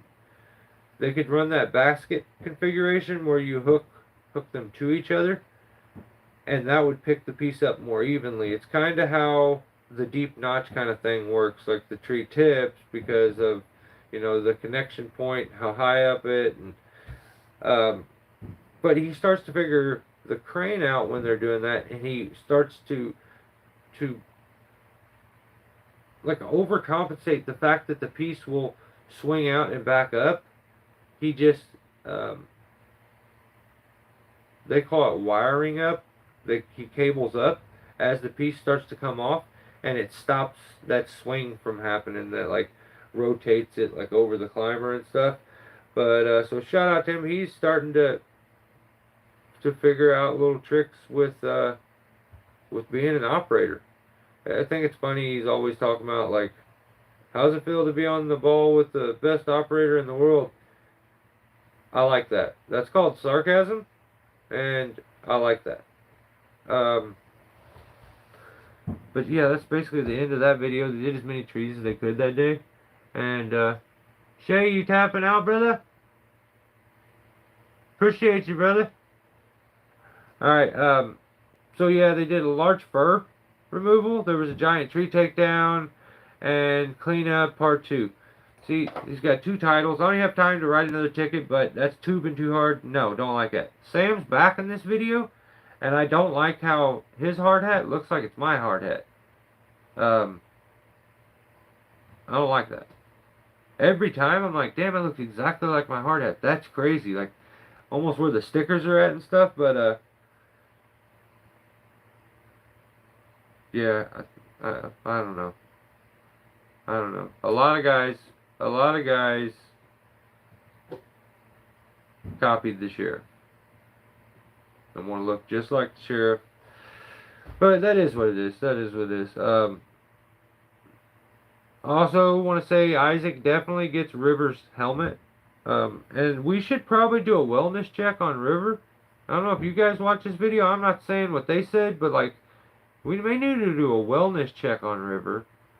But you can have his helmet, Isaac, for sure. Just tell Jake I said so. The sheriff said so. Oh, alright, and here's the other big step. So Jake all of a sudden is now selling speedline setups. I'm like, damn, bro, aren't you friends with, like Monkey Beaver?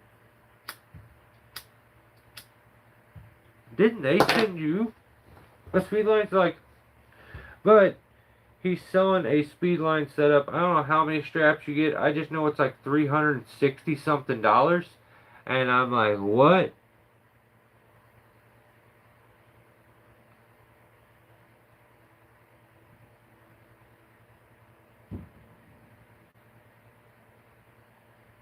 Okay. Yeah, here's some advice for your Speedlines. Now he's got this weird some tool that gets made or something. Now I made there's options when you're doing Speedline straps. I made mine. I've made many different sets. Originally I used to go, I can't get to them real quick, but I used to go and get let me see if I have one hanging around. I don't. But longer, they're like little short toe straps that have opening on both ends. Very, very, very strong. And I used to use those for my Speedline straps. They were not expensive, but I would use those. And I used to use shackles originally, but that took a long time, so I started to make my own. I just get Speedline straps. You don't need a huge set. You could just buy a couple straps and a couple carabiners, and then have the guy send them back up to you if you need them. Whoever's on the ground, have them send them back up. Also, I feel like with his setup, you're paying a lot for. They don't look like the best straps. Maybe they are. These are Weaver straps. These are the kind I like. There's a notch strap back here. It feels a little weaker than the Weaver ones. Then I have some like homemade stuff and a spliced one that I used to use in a climbing, like a split tail, of some like 3/8 10x that I turned into a Speedline strap. So when it comes to mollies, you have tons of options. You could just take an old prusik that you're not using anymore, or just a piece of rope, put a clip onto it, and start taking your lines and clipping them on. What did I do with that? Here. Oh. Yeah, you can just start clipping them on. Do it that way. That'll be very cheap. Usually you end up getting down to where you can't use prusik anymore. Well, if you can't use it anymore, cool. You still can use it in something, like if you can't climb with it, you could use it for this. What did I do with that damn strap? I don't even know where I got this. Oh, okay. Here's the strap. So you could also, so that's free. You can get make your mollies. That's free. You usually have a little carabiner, and you could take an old prusik and use it.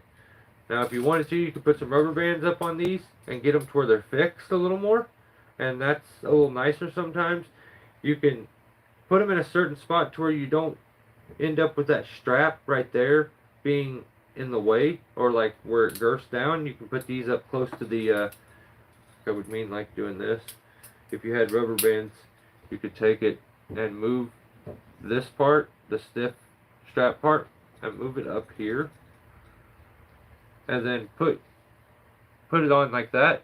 Now you have all this here that'll girth down and bite down much tighter on the limbs. When you get to that spot sometimes on these where they're doubled up, it's just a little stiffer, a little more rigid. But yeah, you can use a prusik. Very simple setup. I like it, and you always usually have these laying around. So that's one option. You could go buy a one of these little things. So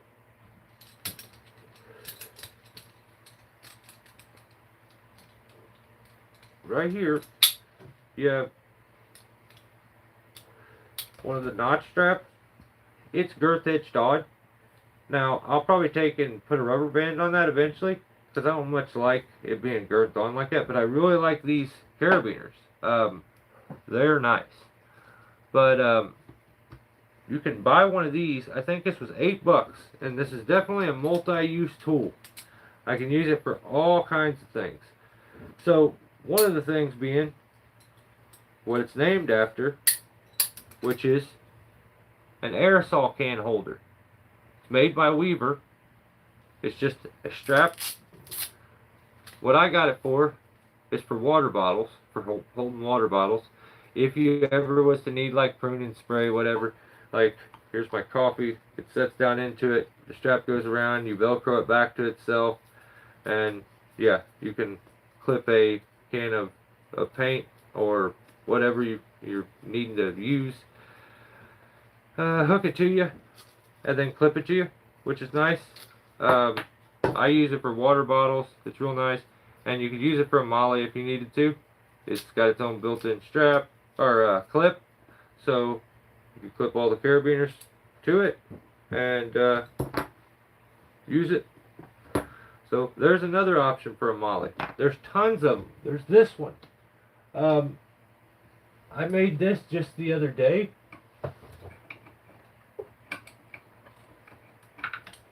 Oh, what this is a neck tether. I just took some tubing, put it over a little rope, a little string rope that's inside of it, and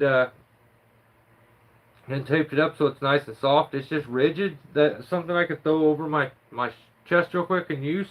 And it's got a couple different settings on it, where a couple devices, I like it being in a little bit of a different, I'll show you this, a little bit of a different spot, like there, and then it clips there. So that little bit of difference with the zigzag compared to the rope runner helps. These plastic carabiners, I wish more carabiners had this little setup. They have these little ridges on it that make it stay into position on stuff. Like down here. See those little ridges hold it into position. I kind of like that. I wish carabiners did that a little bit. They kind of have a little bit of a spine spot on it. But these need to be removed. I don't want it sticking there. I want it to stick there and there. So I think other stuff should do that. So you can do that. That costed me nothing. I had a piece of tubing sitting around. I sliced it open, put the rope inside of it, closed it over it, taped it up. Now I can throw that over, use it when I'm done. I can toss it down. Didn't cost me anything. Very cheap. Now it's real comfortable, and the tubing helps like make it a little comfortable on your neck and stuff. So there's that. Then this is the best molly I've ever seen. I don't know what everybody else uses, but this is legit the best molly I've ever used. I've never taken molly, so that may be better. I don't know. I don't party that hard, but yeah, this is just an S-beaner. So the nice thing about this is that you can connect it, all your speedline straps down here. Then you can pull it up, and what I'll often do is just take it and hook it onto, oh, you can't see that, and I'll take it, fall up there, and just hook it onto a branch. You can't see that either. What the hell? Well, you get how it hooks onto a branch. If that branch wasn't so big, I'd hook it to it, or that one, you know, and I can hang it there next to me while I'm working, and not have it like smacking onto a bunch of stuff. It's really easy to hook onto yourself. And a lot of times what I'll do is the way I hook it up, I'll hook it to me like this. That way the gate's there, and it's not a locking gate, so all I gotta do is go like that, and then I can grab anything I want off of it.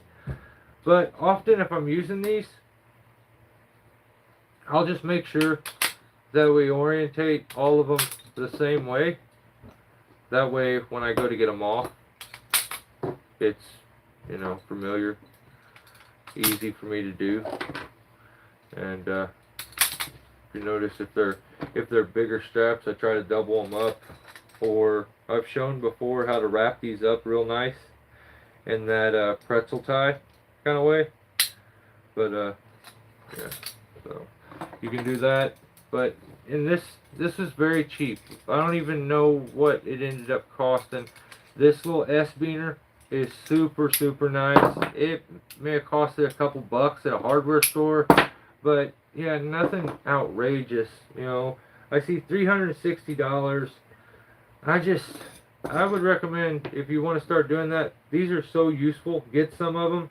Have speedline straps on you. I take 2 to 3 of these anytime I ever leave the ground, and I use them a lot in climbing too. So I have some of them that are meant for climbing, some of them are meant for rigging, but I'll separate everything later on. But yeah, it's really nice to hook up like that, and then I can hook it onto me, or I can hook it onto something next to me, and be able to do my work, and it be there when I need it. I can just reach over and yeah, it's right there. Who's that? Oh, I still got one more. And yes, some of these have steel, like those expensive, like $100 steel carabiners that are meant for rigging. And these are the ones that I'll use when I'm rigging branches. I'll tie a termination knot in the end of my rigging rope, and then I'll clip these to the branch and then hook to the rope. What that does is just ensures that you don't end up side loading a carabiner at any point. And to me, it just feels quicker. It's easier for the ground guy to disconnect and send back up, and yeah, it just simplifies things. Makes it a little easier and breaks it down. But man, it's hot out here.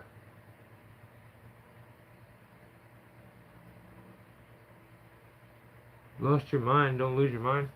Don't do that yet. Alright, but yeah, I have wrote down show that part. Yeah, I don't know. He's pushing the speed line setup. Doesn't look like anything special to me. He tells you he uses really cheap rubber bands. They cost almost nothing. Buy it. Yeah, I mean the little connection things. It looks like a bunch of useless money spent. There could have been a much easier, simplified version of something there, but whatever. They do these trees on day 2. They end up bundle rigging from the crane, and then at one point they broke the neighbor's fence, so that's property damage. I don't like that. Alright, you take it for that. But they got lucky that the neighbor was really, really, really cool and was like, hey, I got extra boards, man. Don't worry about it. I'll fix it. Like, you can't beat that. When do you run into somebody that nice when you make a mistake? And they don't use that opportunity to belittle you and make you feel like trash. And like, that's what people do usually. This guy was like, nah. So, shout out to that dude for being so cool about the situation. They ended up getting the tree done. Isaac was worked way too hard. I'm just kidding. Actually, work him harder until I see this damn backflip. That's what I got to say. If I don't see this backflip soon, oh my god. You better hope you have a rolled ankle from now on and have some kind of excuse. Somebody's got a backflip, man. Tree climber Harry, if God is for you, who can be against you?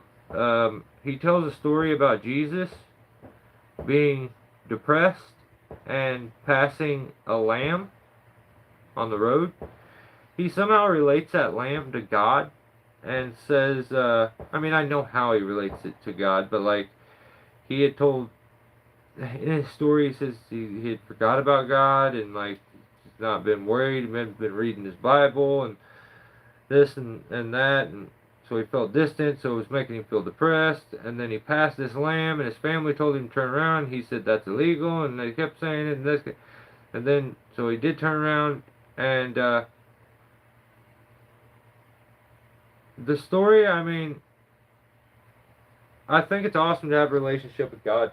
Whoever your God is, that's your prerogative. And because often having that relationship is just an insurance that you're supposed to do, like treat people a certain way and live a certain way. And I back that 100%. I feel like having morals and standards and like being polite is something that it just isn't there anymore. And there's where I have a disconnect with a lot of modern people. I feel like I was just born in the wrong generation, and I didn't relate even to some of mine. But yeah, struggle happens, and it's not everything is just perfect. That dude totally, he's killing it at tree climbing. He's awesome at tree climbing. But the video, he kind of lost me there in the video. But then it clips to him doing a bunch of crazy rigging and climbing, and that was amazing. Harry is a great climber, So check out his channel. That's at Tree Climber Harry. Next would be Lumber Joe. How to wash a climbing rope with Lumber Joe. So some idiot put me onto these guys. I don't even remember who it was, but this guy climbs on a 5/8 bull rope. He uses Dawn dish soap to clean it, cries about his hands being cold, uses this little weird rope cleaner thing he got from eBay. It kind of looks like a sex toy to me, but um, he ends up like he got exhausted from doing laundry. Like, dude, my wife does laundry all the time. She don't even look tired, but he was exhausted from cleaning this thing. Then while he's doing it, he milked the rope, and there was like this huge section of rope that he should have cut off because he milked it, and there was too much sleeve, and there often is with ropes. They want that after the rope stretches, like the sleeve stretches even more than the cord. So they they have extra sleeve to them.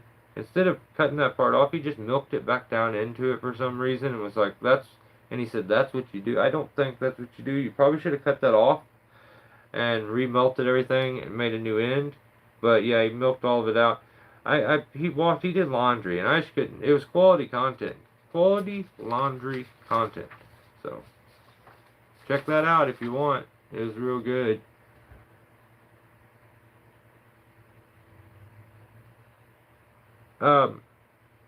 Alright. Veterans Tree Service. This guy, this guy, man. This guy's exhausting. Video's called Dodging Golf Balls. That should have been it. But this idiot he tubes the hardest. He's always the hardest tuber, and he's just tubing too hard.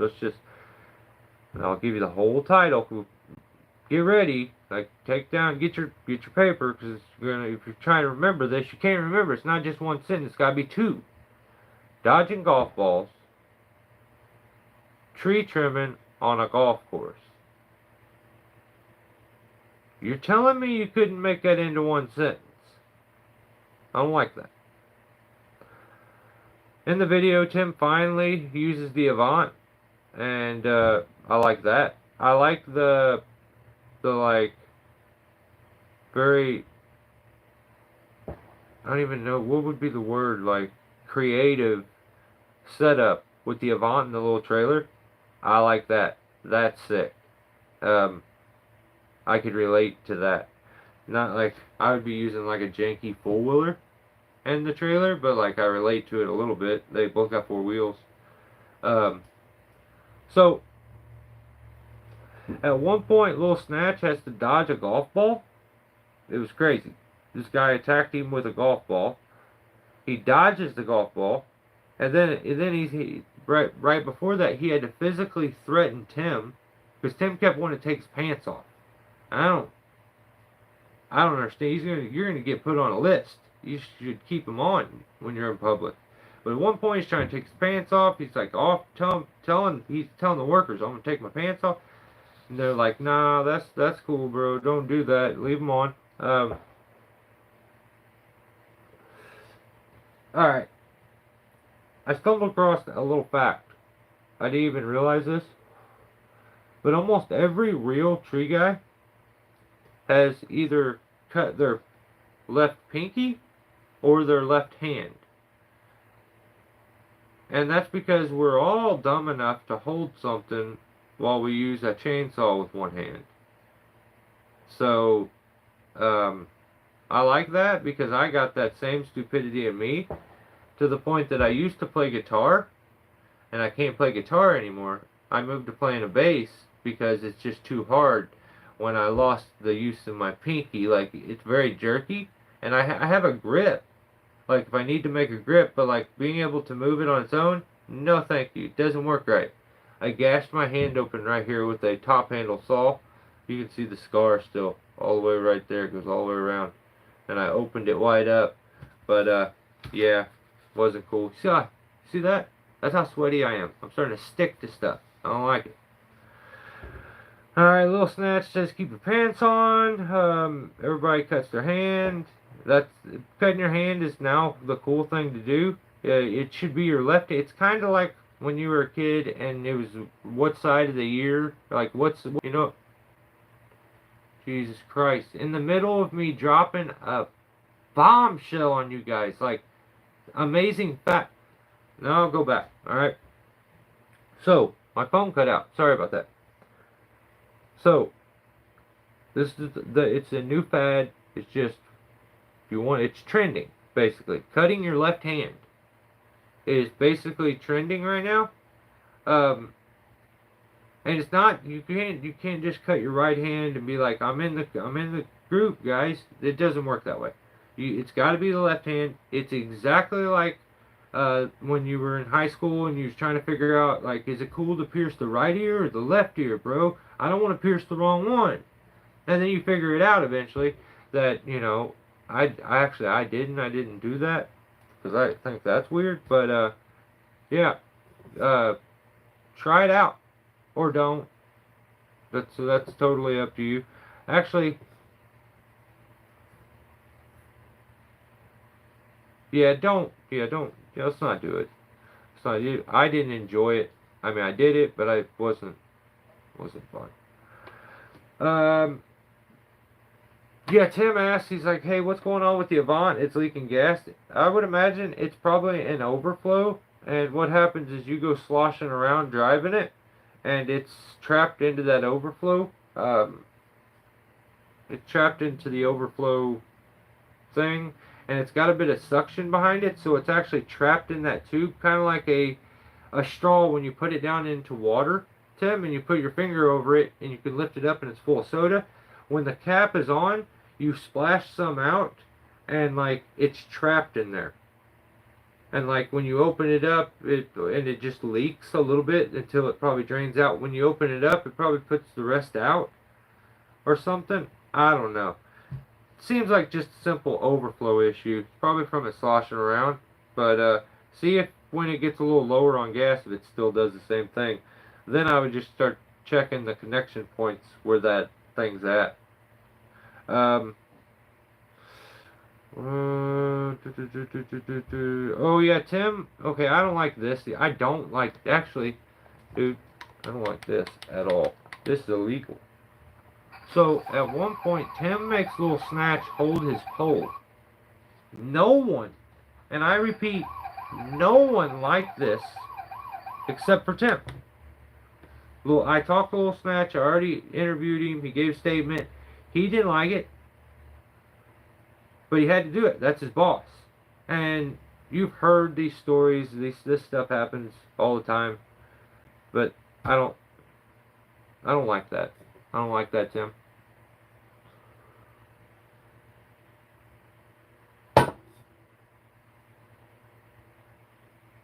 I don't like that comment even more. You didn't do nothing for me. Oh, no, no, no, you didn't. You did not. You didn't do that for me. Tell the truth. Take that back. I don't like that. Um, that was not for me. I didn't like it. Okay, so then Tim puts out his next video. I drop tested my $650 saw onto concrete. He did it. He did it just like we have fixed Buck and Billy Ray and molded him into a superior human when it comes to being in a tree, doing tree stuff. We fixed him. Like, he still relapses every once in a while, and you'll catch him on that gay anchor. That's I basically I've pinned that down to he just lives a little too close to Hollywood, so it's just too accepted there. So like you'll catch him on the rainbow anchor from time to time. That's him relapsing. Just support the guy, stick behind him. He'll stop eventually. But he did. This is a good title. This is nice. I like this. This is one sentence. You follow the rules. But then it starts, and this is where it goes to hell. Goes to, like, good title, then it just goes to hell. He admits at one point that he's too weak and lazy, or weak or lazy, to set a rope in a tree. He tries to reword it in some strange way, but this is what he's saying. I'm too lazy and weak. Okay? So I'm painting a picture for you. That's what he says first. Then he says, wedging saves time. No. No, no it doesn't. Doesn't, and it's not, it doesn't. It just doesn't. Now,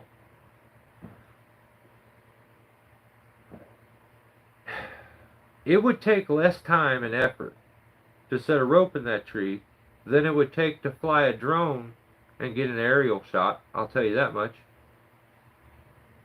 But that depends on where do your priorities lie. Do your priorities lie in doing it right and being cool, like me and the rest of you guys, or you trying to tube too hard and be a femboy? I don't know.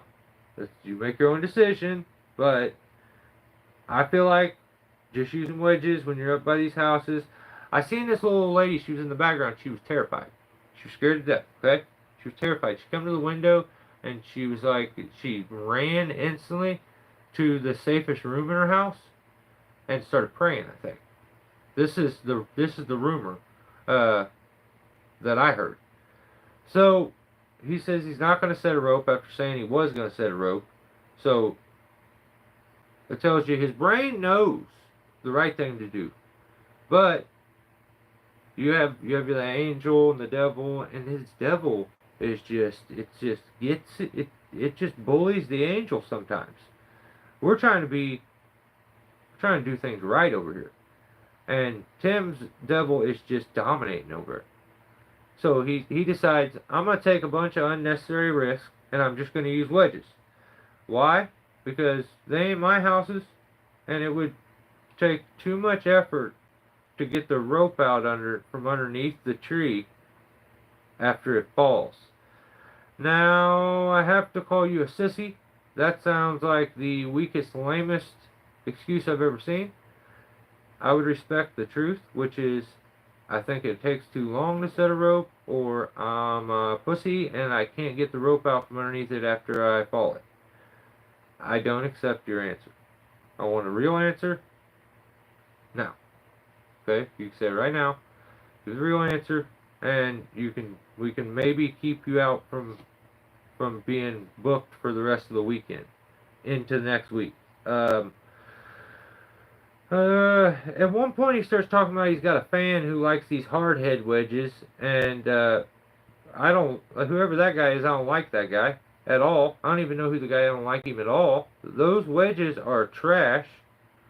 They break. So he's trying to say, I don't know if he couldn't have been talking about me. Can't be talking about me. He said he's got a fan, first of all. If he was talking about me, he'd say something like my peer or my mentor or something. So I don't think he's talking about me. Yeah, he said he's going to show whoever this guy is that's a fan of him. Which, I mean, there's not a lot of people. You could probably figure it out if you thought about it. He's going to show this guy how to use a hard head wedge, because this guy, and this is the weird part, this guy also tried to use JB Weld to weld his hard head wedge back together. I would like to state that the first time I tapped it, it broke off again, and I officially say hard head wedges suck. And I'm not a fan unless they send me like 10 of them for free.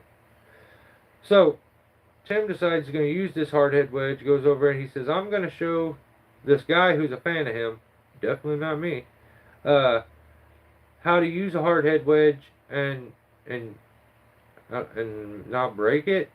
And then so he starts to cut this tree, and Jesus, I see why you've never broke a wedge.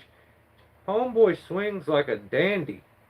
He's a little girl. He's a tap, tap, tap, tap, tap, tap, tap, tap, tap, tap. I don't like the way you swing. So, yeah, I don't like that. you're never ever going to break a wedge, just so you know.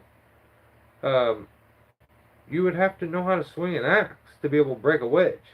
So basically, not possible. So and then he falls the tree, basically gets lucky again. Then he starts standing up for wedging trees over and telling other people that's what they should do. You should also wedge trees over. And here's how I think about this. So there was a time in history where wedging a tree over was a regular, safe practice, and we've now been able to develop tools and things that will eliminate the risk involved of just wedging. A strong gust comes in, like a defect in the wood, lots of things. Just because it didn't happen today or it hasn't happened before doesn't mean it won't happen. Setting a rope eliminates one of those ignorant risks where it can't happen. You could go against the whatever it is that the obstacle that you're worried about and keep almost like a drift line on that rope and then still wedge it over, but that line is a little bit of insurance. And I would compare it to, you don't climb with all the tools and the standards from 1970, 60, 50, whatever time that was. You don't climb like that, so why would you log or fall trees like that? You can be outdated if you choose to. So you just have to say, like, he's very, let's say, prehistoric, outdated with the way he likes to fall a tree. And I don't think it's a good idea to tell other people that aren't half as good with a chainsaw or don't know what they're doing, tell them to start wedging shit over. I just don't think it's a good idea. I can't back it. I can't back it at all. And I think you should put a rope in it. A rope it eliminates the risk that's involved there with wedging. But this video keeps going. He does a different tree. And basically, I think we're going to have to book him in the county. If he can bond out, we'll set court for, what do you say we set court for like Friday or Sunday of next week? And we will interview Tim. He's a habitual offender.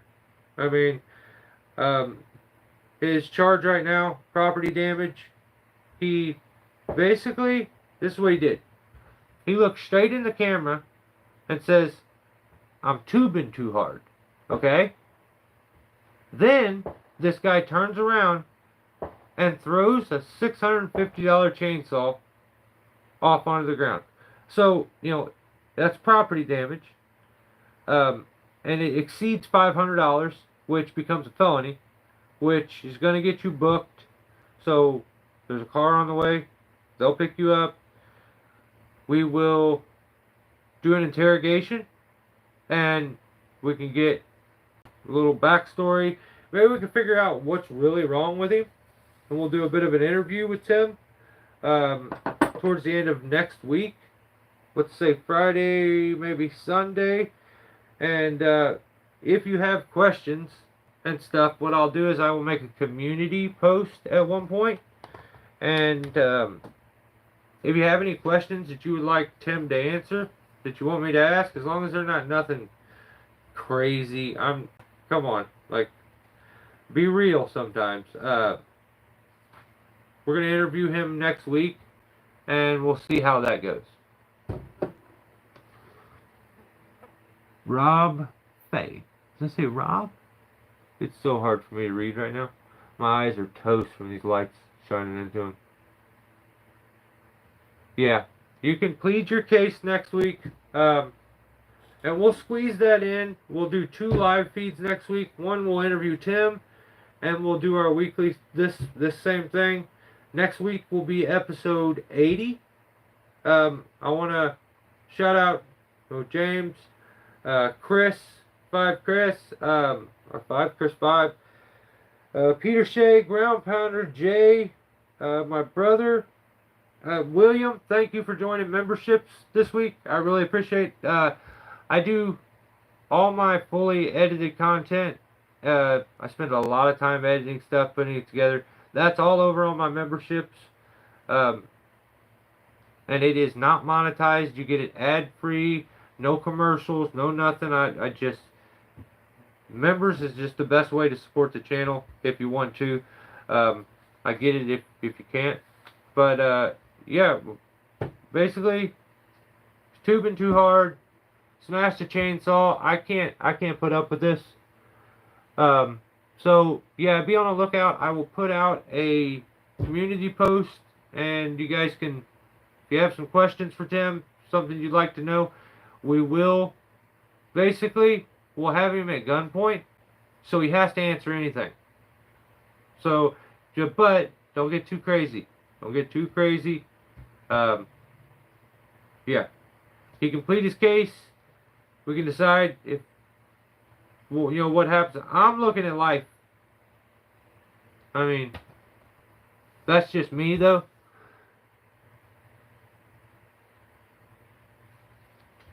Dude, you did the crime, brother. You gotta do the time now. This is what happens. Yeah, it should be fun, though. Guys, I appreciate you guys hanging out. I'm done with you guys. I'm sick of talking to you guys. You guys are getting on my nerves so much. I have to go. I can't do this no more. Okay? Thanks for hanging out, though.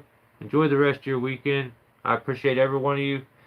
I just appreciate the members a little more. Alright? Enjoy the rest of your weekend. And have a safe work week. Take care, guys. Thanks for giving me your time. See ya.